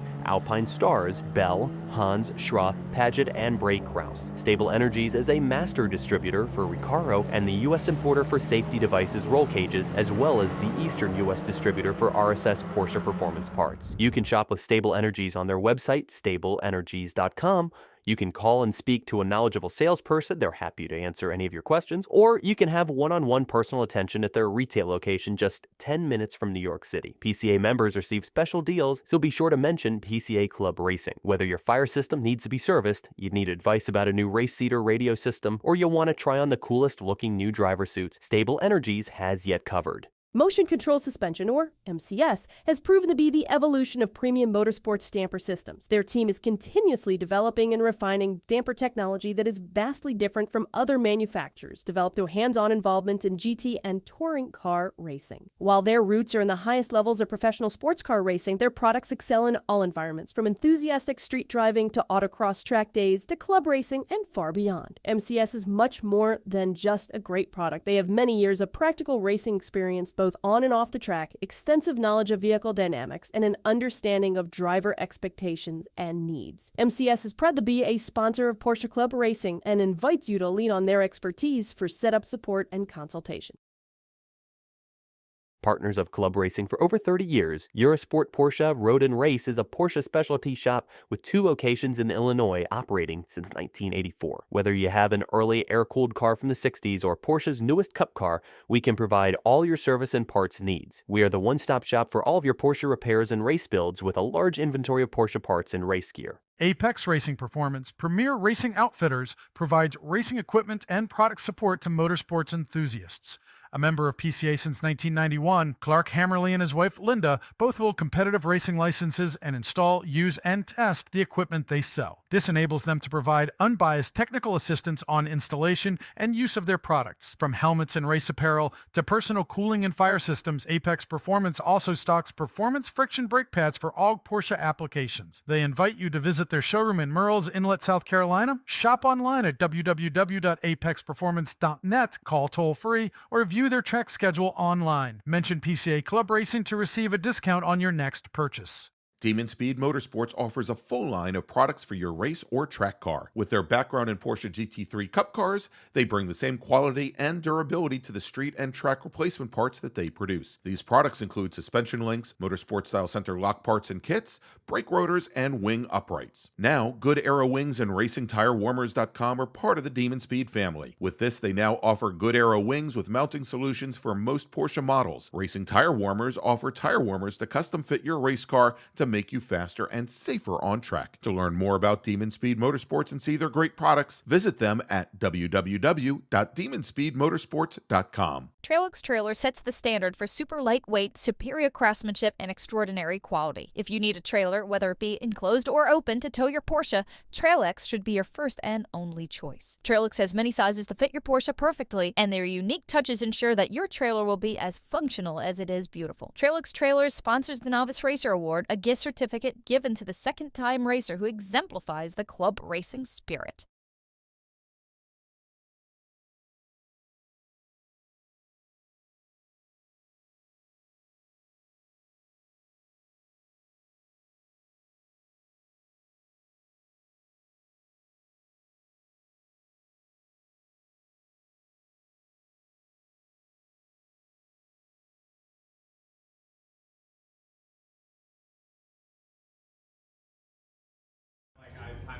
So why don't you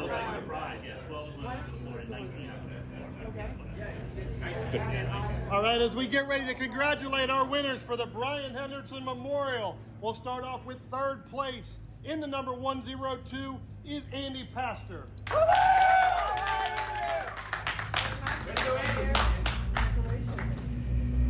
In second place, in the number 19, of Dale Rye.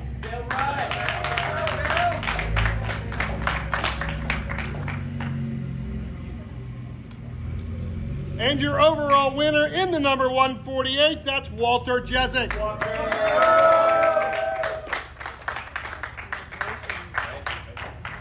All right. Be careful. Great race, guys. Thank you. Okay, ready to go?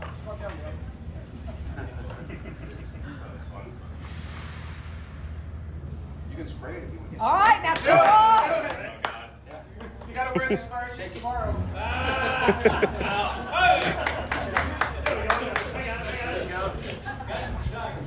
All right. All right.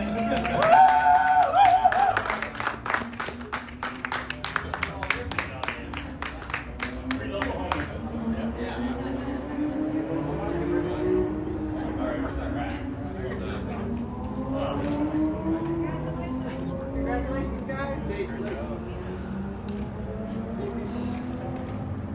What a day, man. Great range in this. Come on.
Welcome back to Circuit of the Americas. It's the 2025 Carrera of the Americas presented by the Porsche Club of America and the Hill Country, Maverick, and Lone Star regions of the PCA. I'm Greg Ginsburg along with Brian Donati, bringing you our final race of the day presented by Apex Performance. Brian, let's run down the starting order. Starting on pole today, driving the number 28 GTA3 2017 GT3R. It is Bob Mueller. Rene Robichaux driving in the GTA 4 class. He's going to start on the outside of the front row in his green and black 23 GT3R. Blake McGovern will start in third position today inside of row number 2, driving the number 24 2025 GT3 Cup car with Matthew Siegel in the 267 car. Also in GTA 4, he's in a 2023 edition Cup car. Starting on the inside of row number 3 in fifth position, driving the number 70 GTA 4 class 2024 Porsche 911 Cup car. It is Joel Johnson with Frank Vidiello. Starting sixth, he is also in GTA 4. He's in a 2022 edition Cup car, the red and white machine. Bill French, also in GTA 4, will start seventh today. He's in the 015 car. That's the silver 2024 edition Cup car. Starting on pole today in GTC 8, starting appropriately enough 8th in the number 464 machine is the 2022 edition gray 992 Cup car of Keith McGovern. Griffin Fuji in the 270 machine, the GTC 8, we'll call it orange-ish red, number 2023 911 Cup car, starting in 9th. Keith Jessic will start 10th. He's in the 112 machine. He's also racing in GTC 8. He's in the white, yellow, and green 2021 edition Cup car. Scott Neal will start 11th. Scott's in the 264 machine. He's also in GTC 8, and he's in a 2022 Cup car. Julio De Jesus will start 12th. Julio is your GTC 7 pole sitter. He is in the white and blue 2019 Cup car with David DeCote starting lucky 13th. He's in the GTC 6 machine. That's a 2016 edition Cup car. Tom Burke is in GTD 3. He's going to start 14th in the 77 machine, and that is the 2024 Cayman GT4 RS Club Sport. He is going to be starting, as we said, lucky 14th. Starting 15th today, driving the 219 GTC 7 class Cup car is Mark Poling with Charles Barnes starting 16th. He's in the 119 GTA 4 class 992 Cup car. That's a 2023 machine. Wayne DeCote is going to start 17th. Wayne is in the number 80 car. He's also in the GTA 4 class. He's in the gray and green 23 edition Cup car with Michael Williams in GTC 7 starting 18th. He's in the red 2019 Cup car. Ted Cusack will start 19th today. He is in the GTD 3 class in the blue and purple number 115 Cayman GT4 RS Club Sport. Then we've got Valley Bradescu starting 20th. Valley's driving the number 100 GTC 7 2016 Cup car. That's the white machine. And got a couple more to go through here. Steve Parker is going to start 21st. Steve is in the GT1 class, driving the number 7 1979 blue Porsche 911. David Kristoff is in GTD1 this weekend. He's driving the number 194 2016 Cayman GT4 Club Sport. He starts 22nd on the field. John Krieg driving the number 88 GTA 2 2011 Cup car will start 23rd. Gianluca Petiti will start 24th.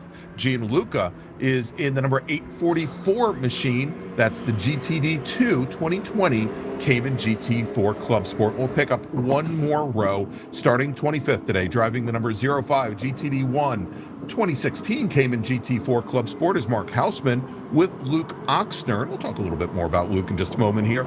Driving the number 777 2004 Porsche 996.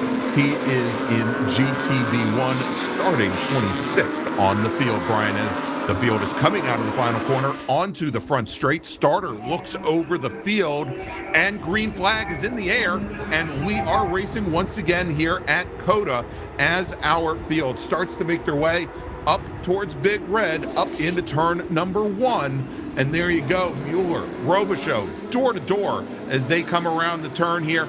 4, 5 wide midfield there. Looks like a couple guys had to jump on the binders there to keep from coming together, but they all managed to get through the entire field successfully, Brian. I'll tell you what, Greg, about 5th row back, they started to really pull out there as they started to come up that hill and down into turn 1. And again, just as you saw, everybody getting hard on the binders, especially on the left-hand side, on the inside of that turn, almost jumbled everybody up, able to get through there as we now go down through turn 7 and turn 8 before we get ready to come up and get into turn number 11 before we get that long backstretch.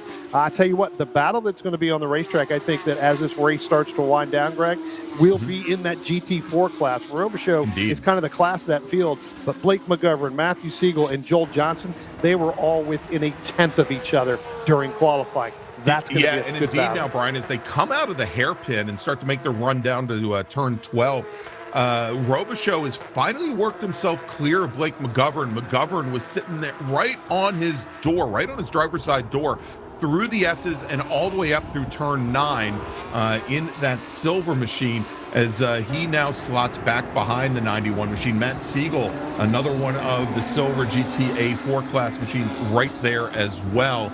So really tight running as we've got one driver running a little wide there coming through turn 12 as the leaders up front look at that. One car looks like it spun backwards there, Greg, headed towards the field, and I think that's where everybody had to get bottlenecked and checked up there as they really went wide. It looks like that car is going to make that turn around. We'll pick out what number that is as they come back through. Turns 13 and 14, Brian, and he's just now, as the entire field goes by, looks like he's getting that car back underway. Little wiggle there. We'll see if he picked up any kind of damage there. Now he's getting back up to speed. I think probably the only thing really hurt is his ego at this point as he's given up about 25 positions.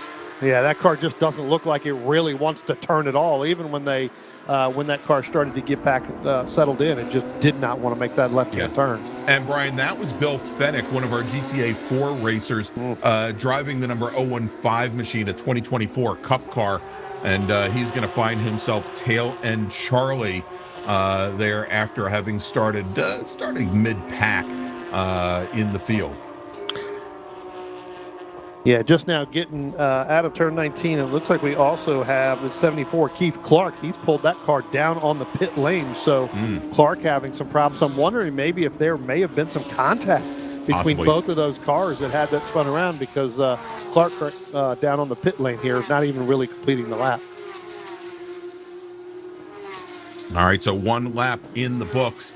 And Bob Mueller, Brian, he opened up, I think, we talked about how close time-wise he and Robichaux were in practice in the morning. It was about a half second separating them during qualifying, but on that opening lap, Mueller was able to open up a little bit less than 2 seconds on Robichaux as we see him now making that run down into turn 12, up in the 6th gear. He's going to get hard on the brakes, drop down through the gears, and down all the way into 2nd as he's got nothing but clear track ahead of him. Yeah, he's really good through here. We saw in qualifying, and that sun really comes into play, Greg. Oh, gosh, right there when you come through that turn to come through. But I tell you what, we talked about him here. This is where his car, during qualifying, this car really gets out of shape right through this section, through the stadium section here. This big giant sweeper here at the Grand Plaza is at the rear end as he continues to feed in throttle, starts to walk around a little bit.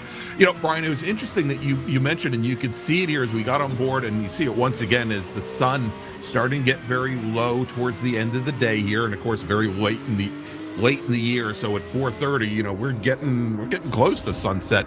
But I'm wondering now, when we had Fennick go around between turns 13 and 14, coming through the stadium section over there, I'm wondering if perhaps he had issues with the sun getting in his eyes, because on basically you've got the grandstands that are over on that section of the course, and you're like going in and out of the sun.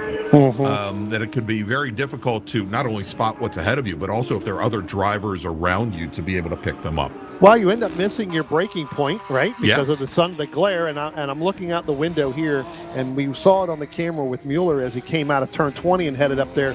That sun is very bright. The drivers are overshooting that entry point where they need to be to make that turn. And that, just exacerbates the situation on exit, right? They just can't see. That just as you mentioned, that is a very good product of that may have what happened, going through there. All right, so I said we get back and talk a little bit about Luke Oxner, who started today's race, I think, back in somewhere along the lines of, I think, in 26th position, back on the 13th row. He is currently leading the GTB1 class. Found this very interesting. He's in the black 2004 996 edition Cup car, the 777 machine. And Luke has had a little bit, and we've got a lot of PCA club racers that have pro racing experience, like Bob Mueller, for example. But Luke actually won the Global MX5 Cup race at Portland International Raceway back in 2018. So a very different car, other than rear-wheel drive, but very different than the Cup car that he's racing here. He's been autocrossing in a go-kart since he was 8 years old. That is, let's see if I do the math, that is, I think 24 years ago, because he's 32 now. Did I get that right? I think I got that right. Yeah, there you go. Greg. Oh, look at this, Brian. Coming into turn 15. Is that Brianna Ogden right there that got spun around? Yeah, I think that might be the Ogden machine. Well, nope, definitely not Brianna not Ogden, and she's still right up there. and running. Yeah, that may be the 51 there machine. It looks like the same kind of paint scheme there. But, Greg, let's talk about Bob Mueller, because Bob Mueller's dropped all the way back down to 7th. So I'm wondering if that car has got a problem where he's just trying to get it back around through the racetrack to get back to pit lane, or there's another problem, because there you see him right there. But timing and scoring has him dropped all the way down to 7th, but I don't see anybody else in front of him. I think that might be a transponder. Yeah, I think so, because there he is right there, I believe. I mean, I don't think he's got the... It's very possible, because let's keep and see where he is. So there's Mueller. He is dropped back. He did fall back. Yeah, because there's Robichaux right there. And there you go, sitting right up at the front of the field, that the green and black machine of Rene Robichaux, your leader in GTA 4, now your overall leader. Good catch, Brian. Matt Siegel in the silver 267 machine, still probably, 4 or 5 car lengths, more than 4 or 5 there. Yeah, there it's about 3.5 seconds. It's through 16 and about 25 car lengths back. With Blake McGovern, another 20 or so back from there. So that GTA 4 race that we were hoping would turn into something special, that entire field now very much stretched out. But a little further back, and actually, if we could stay with this shot for a second, Jordan, if you don't mind, I want to check in on the GTC 8 race. With Keith Jessick, Scott Neal, Griffin Fuji, who we were just talking about a few moments ago. Here they come into our view right now. They've got David Dakota is the lead car in that little group. Second car, Keith Jessick in the white, yellow, and green car. Scott Neal in the silver. Fuji in the orange or orangish red gray with a gray hood. Yeah. But all very, very close as they come out of the final corner now and start to make the run up the hill to Big Red, and dropping down underneath David Dakota, Keith Jessick, and in doing that and putting that white out of class machine, the GTC 6 machine, between he and Scott Neal. Is a great move here, especially through the S's. This is where Jessic is going to have, if he can get a good run through here, is going to actually really be able to stretch things out over his GTC 8 competitors. Well, Greg, you and I were talking about Griffin Fuji stepping up in class here. Remember, he was in the GT7, had that incident at Road America, now moving up into this GTC 8 battle in this car here. So, again, completely different car. So it's good to see Griffin back out here running again after that terrible incident that he had at Road America. And going back to the Bob Mueller, I do get a little wood on the ball every now and then when I. What? We're talking a little baseball. Get a little wood on the ball there. Got it. Okay. Had to throw the old baseball reference in. Right. We're in Texas. Oh, great wow, pass Brian, right there. Look how close that is as that GTC 8 battle really starting to heat up now, and had Scott Neal go down the inside on David Ducote, and really didn't give David Ducote much room there as he was pinned right up against the red and white curbing there on the side. But in doing so, getting around David Ducote, now Scott Neal, who I really think Neal, and Neal was right behind Ducote at the time, really had to check up as he thought that things could go really sideways right in front of him. Well, I guess he thought Ducote would give him that room right away. Yeah. And when he realized he's not giving me the room that I need, I'm just going to go ahead and take it. That was a pretty daring move. Not only could have taken him out, but Ducote as well, along with Griffin, who was, again, right on the back bumper there of Ducote in that 80 as well. So. All right, I want to jump over. I think we got a great fight here, and we'll stay here on this shot for a second. In GTC 7, the battle for second in class, I think they're coming out of turn 20 now, and coming your way, Brian. The white and green 219 of Mark Poling, the red 177 of Michael Williams. That's the battle for second. And I think as they crossed the line, Poling was able to actually open up about 0.8 of a second. It was much closer on the prior lap. Here they coming down the hill. Yeah, and you can see there is I think Michael Williams just had the rear end just really step out on him coming down Big Red. Yeah, that Coca-Cola livery machine right there, kind of opening up there again. Poling opening up by about 1.5 seconds. But you're right, Greg. Coming down out of turn 19 into turn 20, it was a lot closer, and Williams just did not get on the throttle. Come out, basically had to almost wait till he got to the straightaway part before he was able to get back on the gas, which allowed Mark Poling to pull away in that 219 machine. All right. Now the other fight I want to pick, and this might, I was going to say that might be it right there. I was looking for I think it was the battle for third in GTV1. Scott Sewell in the red 114, David Nelson in the green 912. Actually, I think they might be going. I think they're actually going up into turn 1. We'll catch up with them a little bit later. They were separated out by, I think, at one point. Well, that would explain things too if they're both on the pit lane, because they were separated by about 0.05 of a second. But let's. We got another car spinning around. Got to get through there. Kind of hard. I believe that's the 74 machine again. And remember, that driver, that's Keith Clark, I believe. He had problems earlier on in this race, Greg. Remember when we had the incident back, just another turn back before that. So it looks like Clark having some issues down there in that in that stadium section there. All right, as he gets that back underway again, going into, and that's definitely a problematic corner there. Turn 16, as again, it is a decreasing radius turn. You see there, right off on the side, he's managed to, of course, get the car off the pavement as we go on board with Brianna Ogden in her GT4 RS Club Sport Ogden right now. Running currently third in the GTD3 class, but great way for us to pick up that car that pulled off the side of the track. Now, Brian, should also mention here as we are covering our very last race of the day, we've got a lot more racing action tomorrow morning, and actually all day tomorrow from the Circuit of the Americas for day number 2 of the Carrera of the Americas. Action gets underway tomorrow at 9:35 a.m. And we're going to have 2 more races for our green group, who we saw a little bit earlier, and 2 more for our red group, who we are watching on track right now. So make sure to join us tomorrow from the Circuit of the Americas, starting 9:35 a.m. Central Time. That's 10:35 Eastern Time. Tell you what, Greg, great battle as you were talking about that. We were on board with Bob Mueller.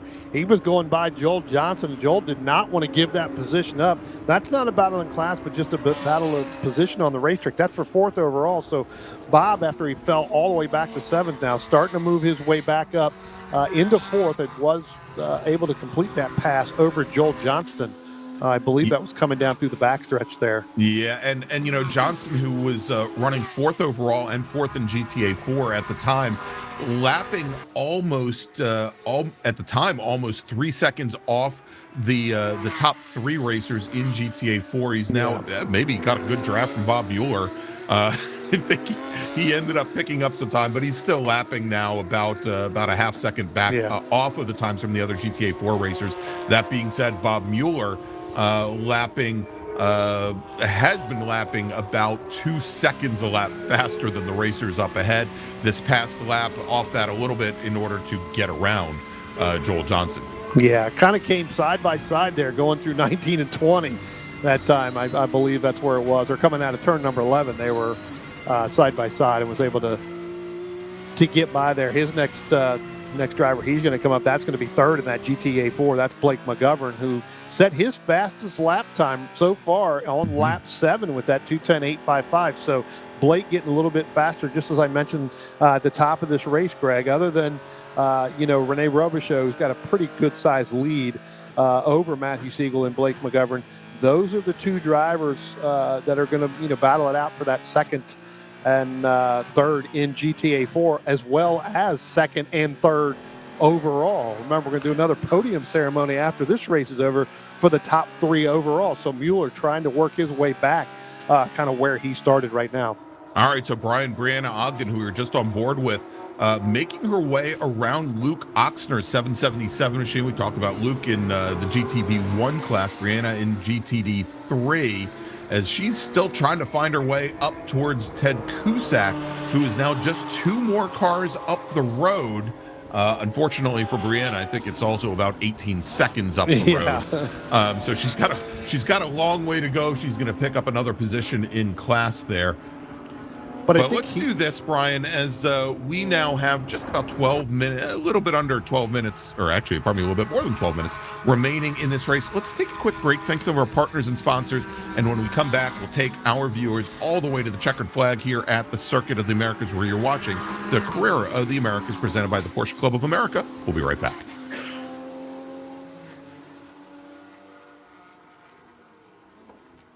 Universal Retail Displays is a global custom designer and manufacturer of semi-permanent and permanent merchandising displays and retail environment solutions. With over 50 years' experience, Universal's capabilities combine creative and engineering designs with full-service manufacturing and distribution facilities. Our process delivers well-tested, captivating solutions which drive measurable results for iconic brands worldwide. We partner with our customers to design unique, innovative merchandising solutions that build brand awareness, attract shoppers' attention, and deliver winning results at retail. Based in Louisville, Texas, visit us online at udfc.com to learn more. The Bull was founded in 1983 by Dennis and Karen Bull in a small salon in University Park. Originally introducing Dallas to luxury watch brands and fine Italian jewelry, the company quickly grew. De Bull has built a reputation for exquisite fine jewelry. Over more than 3 decades, it has also become a key partner of Patek Philippe, an authorized dealer for premier Swiss watchmakers like Rolex, Blancpain, Girard-Perregaux, Glashütte, Tudor, and others. In 2015, De Bull expanded into Houston's River Oaks district, later unveiling an expanded location in 2022 with dedicated Patek Philippe and Rolex salons and a warm hospitality lounge. The next generation, Mick and Emma Bull, has joined the family business, bringing a fresh vision while preserving timeless traditions. Learn more about the De Bull experience by visiting DeBull, that's spelled DEBOULLE.com.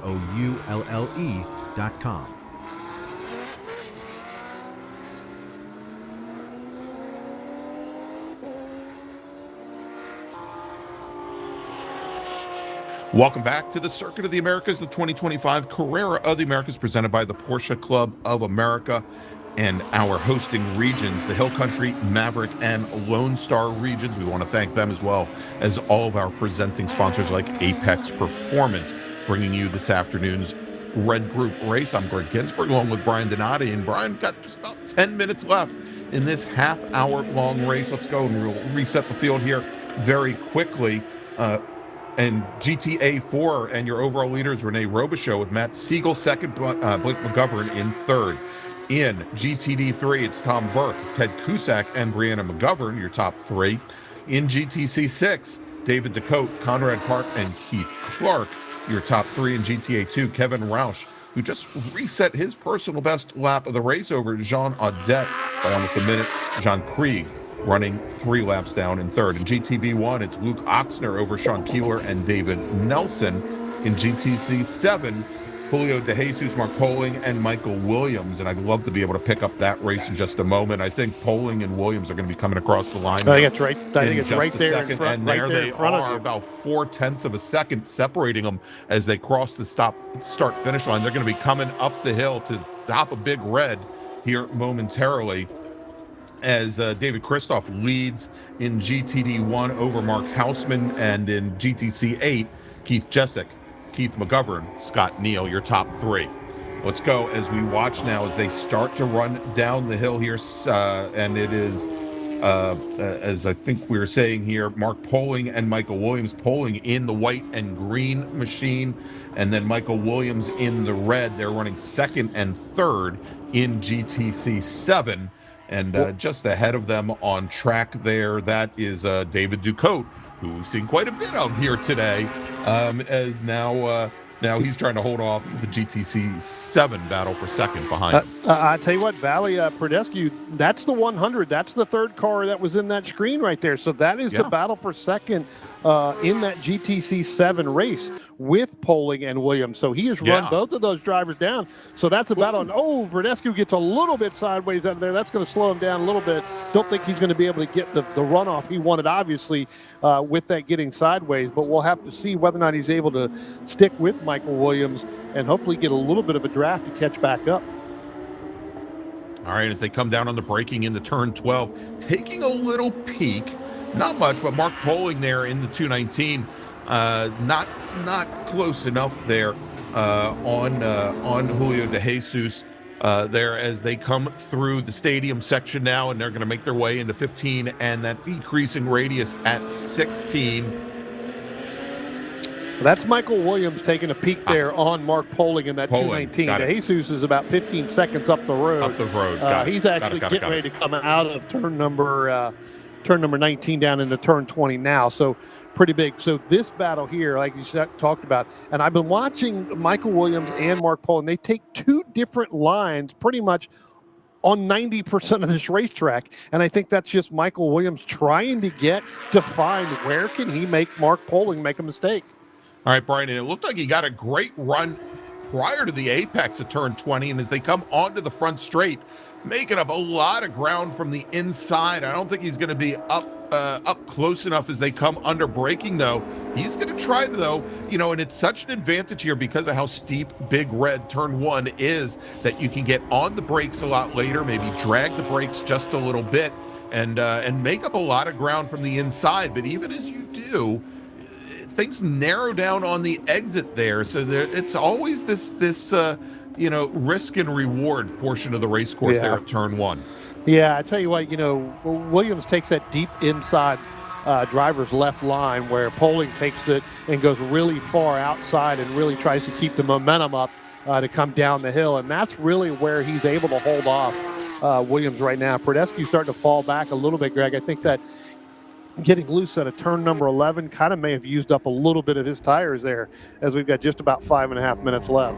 Yeah, and you can see there as the haze is descending, in that at least that one shot getting a little dark as we shoot back towards the sun that these drivers, when they come out of the hairpin, are going to see going down towards turn 12.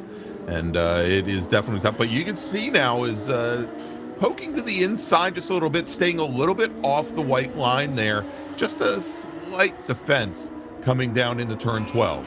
Greg, just real quick while we're watching this race, Rene Robichaux's got some type of an issue because he as well has dropped all the way down to 5th, and he was our overall leader by about 4.5 seconds. So move Matt Siegel in GTA 4 up there. And so I'm wondering, he's got his four-way flashers on, car sitting over there in driver's right. Just now, do we have one of our camera cars coming up on the, maybe Bob Mueller coming up soon on that? And maybe we can see exactly that does which look car like that is Robichaux's car because he is dropping all the way down. Yes. So you can see the green on the tail end, and he is definitely dropping all the way down to 13th at this point. So it looks like he's trying to start it. Here's Brianna Ogden. We'll see whether or not she's going to come up on him through that back half, that stadium. But that is definitely Rene Robichaux sitting on the right-hand side of that track. She's going to come up on that car right now. She comes through turn 16. It'll be on her right-hand side. I want to thank Brianna for picking up all these disabled cars for us. Yep, indeed, that is Rene Robichaux's machine there. Driver's right, just off the pavement, in a pretty good spot over there. And I think that's why, although we had a local caution, why we still got that green flag racing there. As Bob Mueller, coming up right now behind Blake McGovern in the battle for second overall. Again, McGovern in the GTA 4 class, but Bob Mueller there just all over the rear bumper of the 24 machine. Yeah, I tell you what, as he goes by the Robichaux machine sitting on the right-hand side, a couple turns before that, he came up, and again, Greg, we talked about that sun is very blinding in some of these turns, and he came on, and he didn't expect McGovern to be sitting there, right? Yeah, so right here, you can see how difficult it is. Yeah. Maybe what he should have done was stay right behind the 24, so they let the 24 block the sun for him here as they come out. But on the prior lap, Bob Mueller was almost a second and a half faster than Blake McGovern. It does look like he was able to make that pass as they started to come down in some of those traffic. So looks like Bob Mueller up into second overall. Again, that's not a battling class, Greg, as we've been talking about GTA 3, but I'm sure Bob wants to get all the way back up. And Brian, as he was coming through the S's there, it looks like we had another car. I don't know if they just pulled over to the side or had a mechanical issue, but we had one driver come almost to a complete stop going through turn 6. We'll find out in a few moments if that is still the case. As now see our overall leaders, because Bob Mueller now right up towards the back of Matthew Siegel in the 267 machine as well, as they're trying to make their way through some of the club sport traffic here going into turn 11. Yeah, whatever that problem was earlier on with Mueller's definitely got that figured out and definitely fixed, because that car is getting a little bit faster. We got a little brake lock up there. I'm not sure which car that was going through there through turn 1. I'll have to see. I don't believe that was definitely not Matthew Siegel there. And not common that you see brake lock up going into turn 1 again, because it is uphill. Yeah. And there is a lot of runoff there. I think we also had a driver who had a little bit of an issue coming through the final corner through turn 20. They have gotten that car back underway. And that might... it was... Not sure which car that was. I know that McGovern was passed going up into turn number 1 the last time by Mueller. So move him back, and he was kind of it. So I believe that's Mueller there. Yeah, that's Brian. I think the driver that had the issue was Fennick, who we saw early on in the 015 GTA 4 machine, who had been up towards the front of the field and then had that early spin out of turn 16. He's been on a real nice recovery drive, and finds himself in 16th position after having dropped all the way down to 38th. Yeah. But it looks like more problems for Fennick. Shout out to Kevin Roush. He started shotgun on the field here, Greg, in that 960, because I don't believe he went out for qualifying this morning. Moved his way all the way up to 8th, so in that GTA 2 machine. So good run there for Kevin. Unless the transponder wasn't working during qualifying and they hand scored him this morning, but he was not showing a time when we started, when you were going through the rundown. So we'll see. But as the race starts to really wind down, we should be getting I would assume we're on the white flag lap now. We'll have to see because we got about just under, right around 20 some seconds left to go in this race. So we should be getting the white flag. If not, they could be working it right now. Yeah, I was going to say, Brian, I would suspect that they're actually working the final lap at the moment based on where our leaders are now coming down the back straight. And I think that car, like you said, may have been Fennec, the one that we saw the big brake lock up, or that was the 219 of Mark Poling, one of those two. I know Poling's in the, in an all-white car. Sure, there's Mueller there. Robichaux still got the four-way flashers on for safety. Yeah, and so Mueller still about 3.5 seconds back from Siegel. And Siegel now, and blue flags being shown to some of the slower traffic there as Matthew Siegel in that silver 267 machine comes down out of 18, comes into the final corner now and onto the front straight. And Brian, I'm fairly certain they're going to have that checkered flag in the air as we have hit the time limit. And there you go. As we now go and jump over to Bob Mueller. And I apologize because I can't see the checkered flag from the top of the hill here. And yep, there we go. Well, we couldn't see it from Bob Mueller. Can't see it, but I do know he got Checkered flag is indeed in the air. Matthew Siegel will take the win in GTA 4 and take the overall win. Bob Mueller works his way back to second place overall, takes the win in GTA 3. Blake McGovern in the number 24 GTA 4 machine will finish third overall with Joel Johnston. Fourth overall, Griffin Fuji taking the win in GTC 8. Great run for Fuji, who comes home in fifth overall. Griffin started, where did Griffin start? Started in 9th position, so great run for him. Let's go and we'll break things down by class here. And while we start off with GTC 8, where Fuji takes the win over Keith McGovern, Scott Neal finishing third, Keith Jessic, who led this class early on, finishing 2 laps down. In GTD 1, David Kristoff takes the win over Mark Hausman. In GTC 7 race that we have been watching, Julio De Jesus will take the win with, I believe, Mark Poling should be coming across the line out of the final corner here in just a moment. And he crosses, there they are, in a big jumble, 3 cars wide coming across the line. And Julio De Jesus will take the win in GTC 7 with Michael Williams finishing in second. Valley Prodescu only 0.18 of a second back at the line. And Mark Poling, who we had one car off on the side of the road, ends up finishing 4th in GTC 7. Over in GTB 1, Luke Oxner will take the win by a minute over David Nelson, Sean Keeler finishing 3rd. Scott Sewell unfortunately retires early, finishes 5 laps down. In GTA 2, Kevin Roush, and Brian, you said it, Roush with a great finish, starting from the back of the pack, the 960 car, making his way all the way up to 6th overall after starting at the rear of the field. He's going to take the win in GTA 2 over Jean Audette and John Krieg. David Ducote will win in GTC 6 over Conrad Park and Keith Clark. GTD 3, Tom Burke takes the win, but Brianna Ogden will come home in second after Ted Cusack had issues with 3 laps to go. Dennis Mitchell assumes 3rd position in GTD 3. Cusack falls all the way back to 4th. In GTA 4, and Cusack was running angry because he set his fastest lap on the very last lap. GTA 4, Matt Siegel takes the win. As we mentioned, Blake McGovern, Joel Johnson, Frank Vidiello with Bill Fennick coming home in 5th. In GTD 2, Maria Mia will take the win over Gianluca Petiti. Margin of victory there, that's one we should have picked up.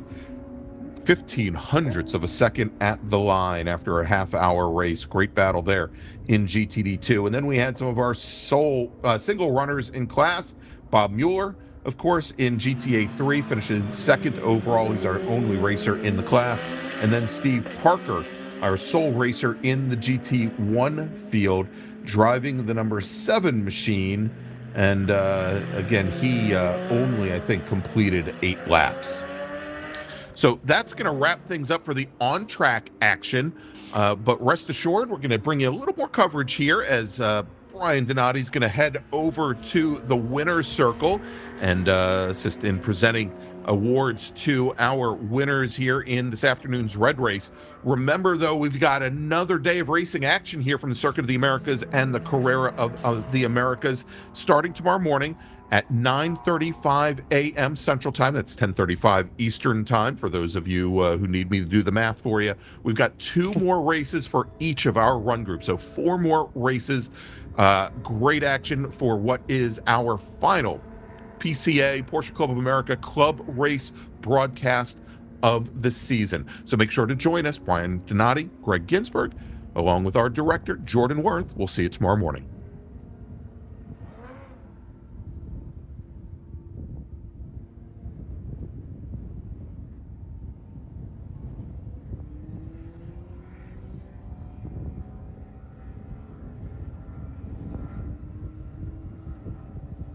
Pirelli and Porsche have been a winning combination around the racing world for years. Pirelli is proud to bring that relationship to PCA Club Racing yet again in 2025. Make sure to see the guys from Frisbee and find the right Pirelli tire for your vehicle, or check them out on the web at frisbeeracetire.com. Pirelli powers nothing without control. When you pack up from the raceway and head home on the highway, remember that the engineering excellence Michelin strives for in racing is applicable to our passenger and light truck tires too. Michelin is proud to continue its national sponsorship of Porsche Club of America and Club Racing. Michelin, because so much is riding on your tires. Looking to decrease lap times on the track without an engine overhaul? GT Racing has a wide range of fiberglass and carbon fiber body panels, along with European Racing headers, exhaust systems to lighten your car and accelerate all the potential horsepower of your engine. Time for a change? Convert your 944 into a turbo or a 924 GT, or your 911 to a 911 RS, RSR, or 935. Talk with Joel at GT Racing. He'll help you choose the winning combination of lightweight Porsche parts and header systems to set you on the right track. GT Racing is your one-stop shop for your Porsche needs.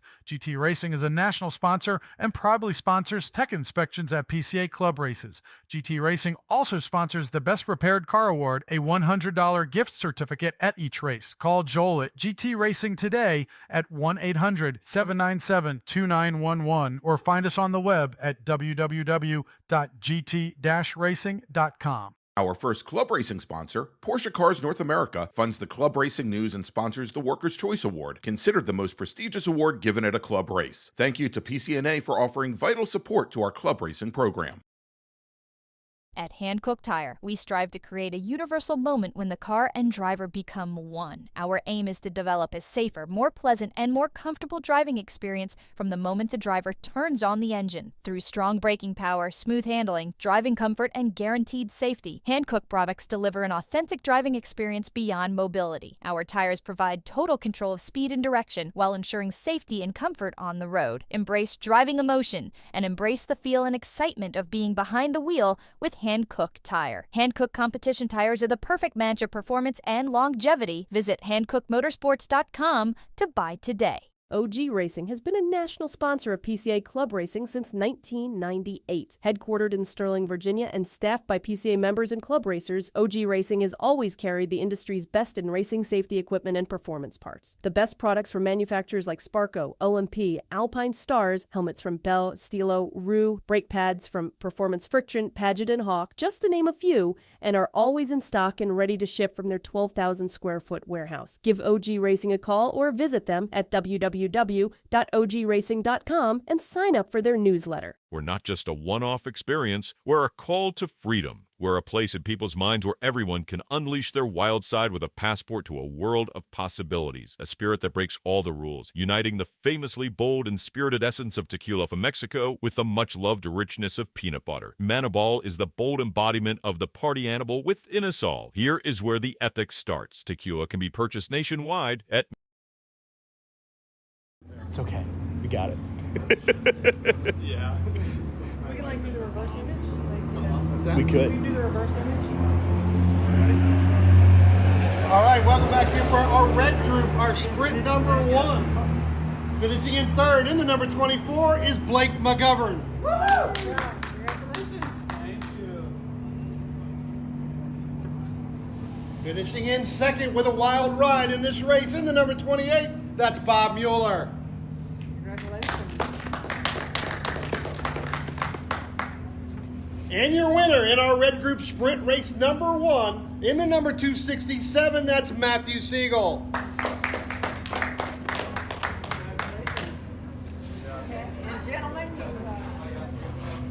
that's not champagne, it's sparkling water, so it won't mess your suit up or anything. So you're welcome to put as and you celebrate as you like.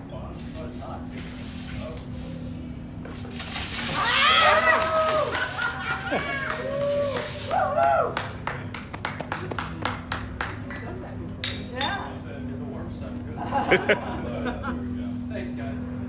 Thank you.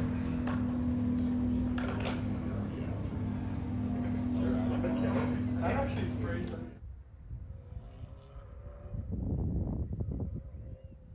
OG Racing has been a national sponsor of PCA Club Racing since 1998. Headquartered in Sterling, Virginia, and staffed by PCA members and club racers, OG Racing has always carried the industry's best in racing safety equipment and performance parts. The best products from manufacturers like Sparco, OMP, Alpine Stars, helmets from Bell, Stilo, Rue, brake pads from Performance Friction, Paget, and Hawk, just to name a few, and are always in stock and ready to ship from their 12,000 square foot warehouse. Give OG Racing a call or visit them at www.ogracing.com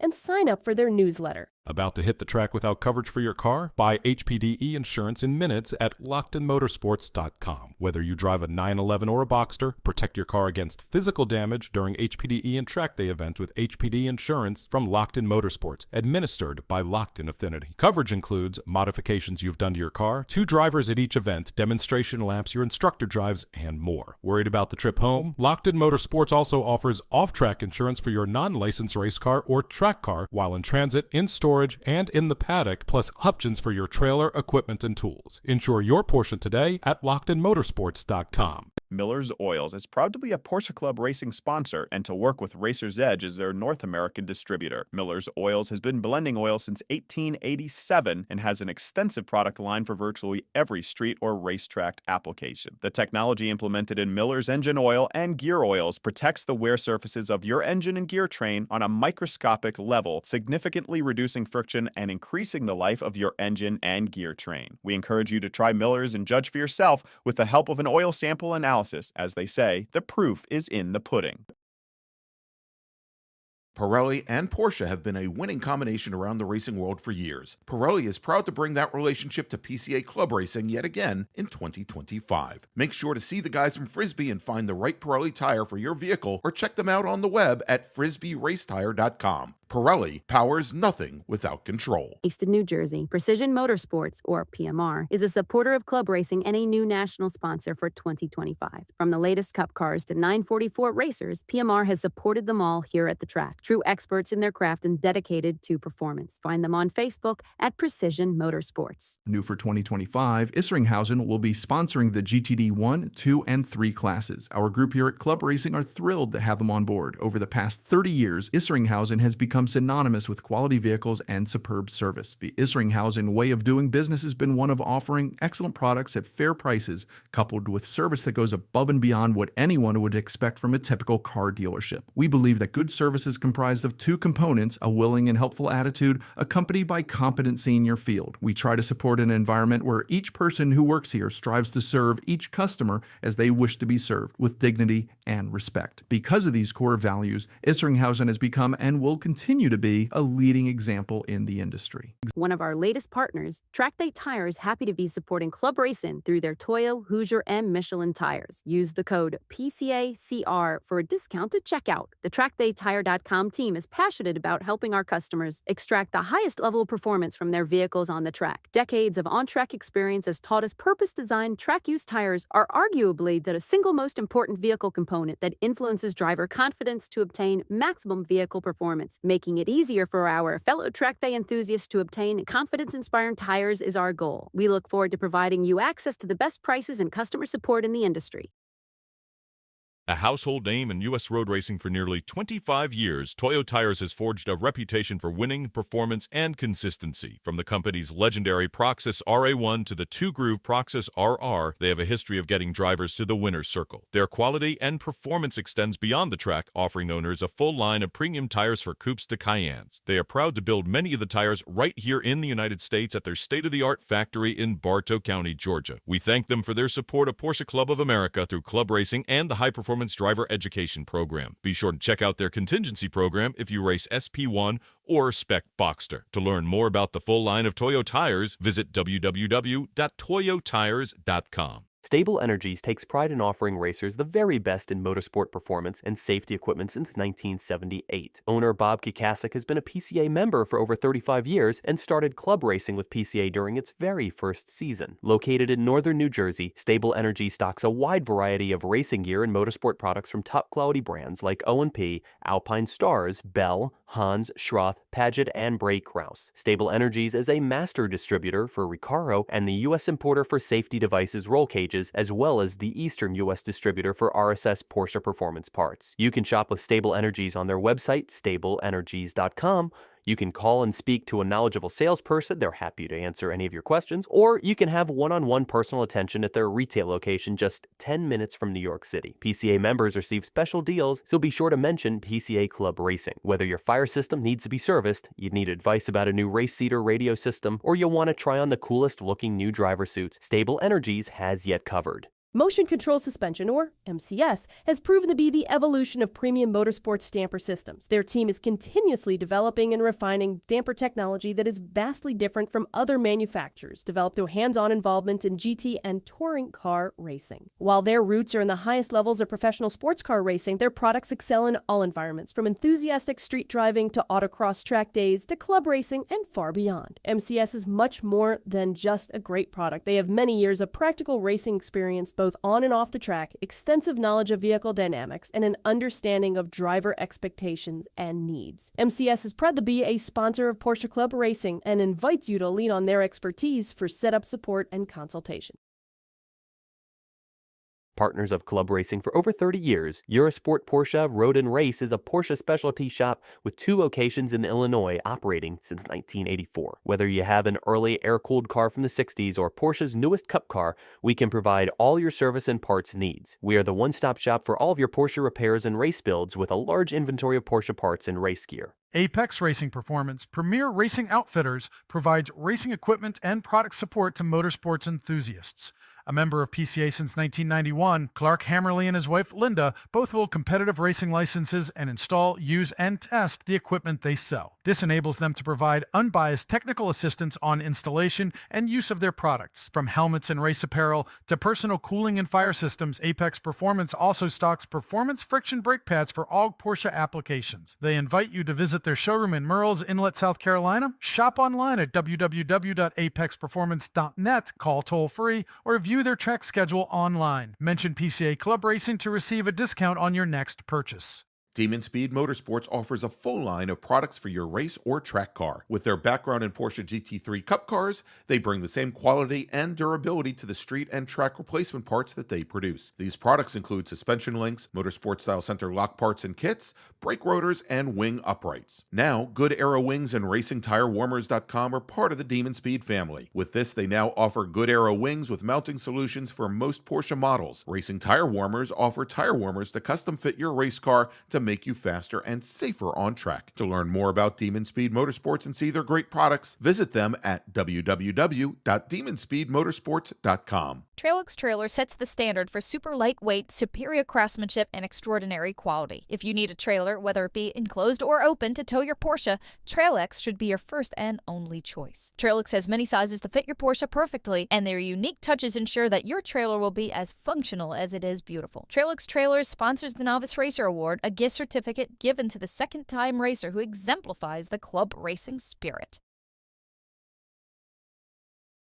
Universal Retail Displays is a global custom designer and manufacturer of semi-permanent and permanent merchandising displays and retail environment solutions. With over 50 years' experience, Universal's capabilities combine creative and engineering designs with full-service manufacturing and distribution facilities. Our process delivers well-tested, captivating solutions which drive measurable results for iconic brands worldwide. We partner with our customers to design unique, innovative merchandising solutions that build brand awareness, attract shoppers' attention, and deliver winning results at retail. Based in Louisville, Texas, visit us online at udfc.com to learn more.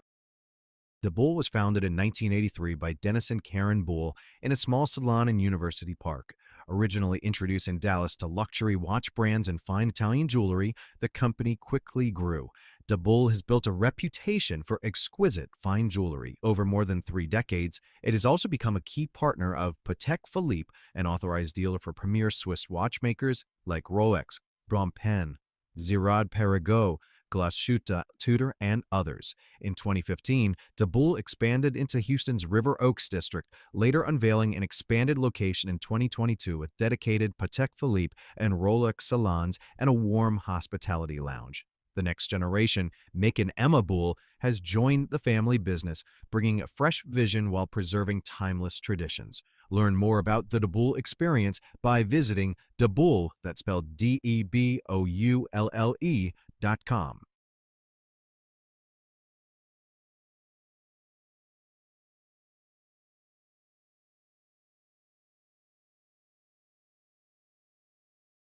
Founded in 2013 on the historic downtown square in Denton, Texas, LSA Burger Company emerges Texas's first gourmet burger concept under the banner of Lone Star Attitude, a celebration of the state's unapologetic swagger and trailblazing spirit. What began as a passion project to fuse Texas music, premium burgers, and bold, house-crafted flavors has grown into a downtown anchor, honoring Texas music icons through namesake burgers like the Waylon, the Willie, and the Spirit of the Hero. Each plate a tribute to the legends who shaped the sound of Texas. Consistently ranked among Denton's top dining destinations, LSA remains a gathering place where Texas music, artistic impression, and great hospitality all converge, inviting guests to taste the rhythm of a state that refuses to play it small. Come to either our Denton or Grandscape locations or visit us online at lsaburger.com.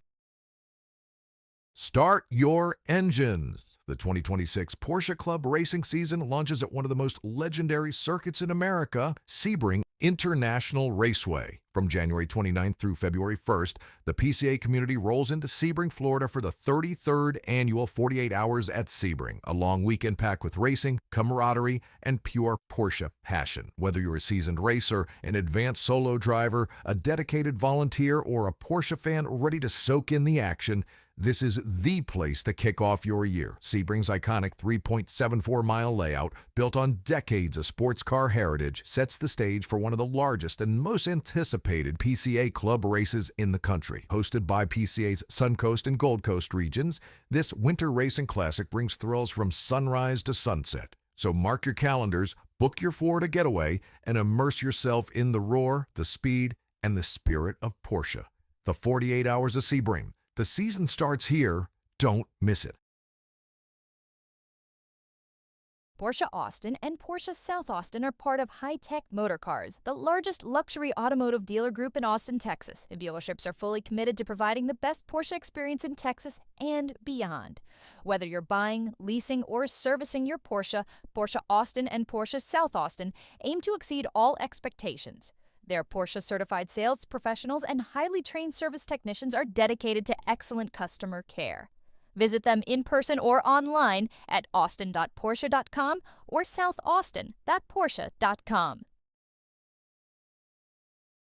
Get ready, Porsche fans. The Mid-America Championship Series is back, and the race to the top starts now. Designed to bring big-time excitement to PCA club racing throughout the Central Time Zone, the Mid-America Series puts you in the fight for championship glory. All PCA club racers are eligible. Just show up, strap in, and start stacking points towards a Mid-America Championship podium. And here's the twist. Travel points. That's right, earn extra points based on the distance between your home zip code and the track. Go a little further than your rivals, and you might just leave them behind in the standings before you even hit the first apex. The tentative 2026 schedule features 6 adrenaline-charged weekends at legendary Mid-America circuits, including Eagles Canyon Raceway, Burt Brothers Motorsports Park, Hastings, Brainerd, and High Plains Raceway. 6 tracks, 1 championship, infinite thrills. Whether you're chasing a title or just the perfect lap, the Mid-America Championship Series is where competition meets community and every mile matters.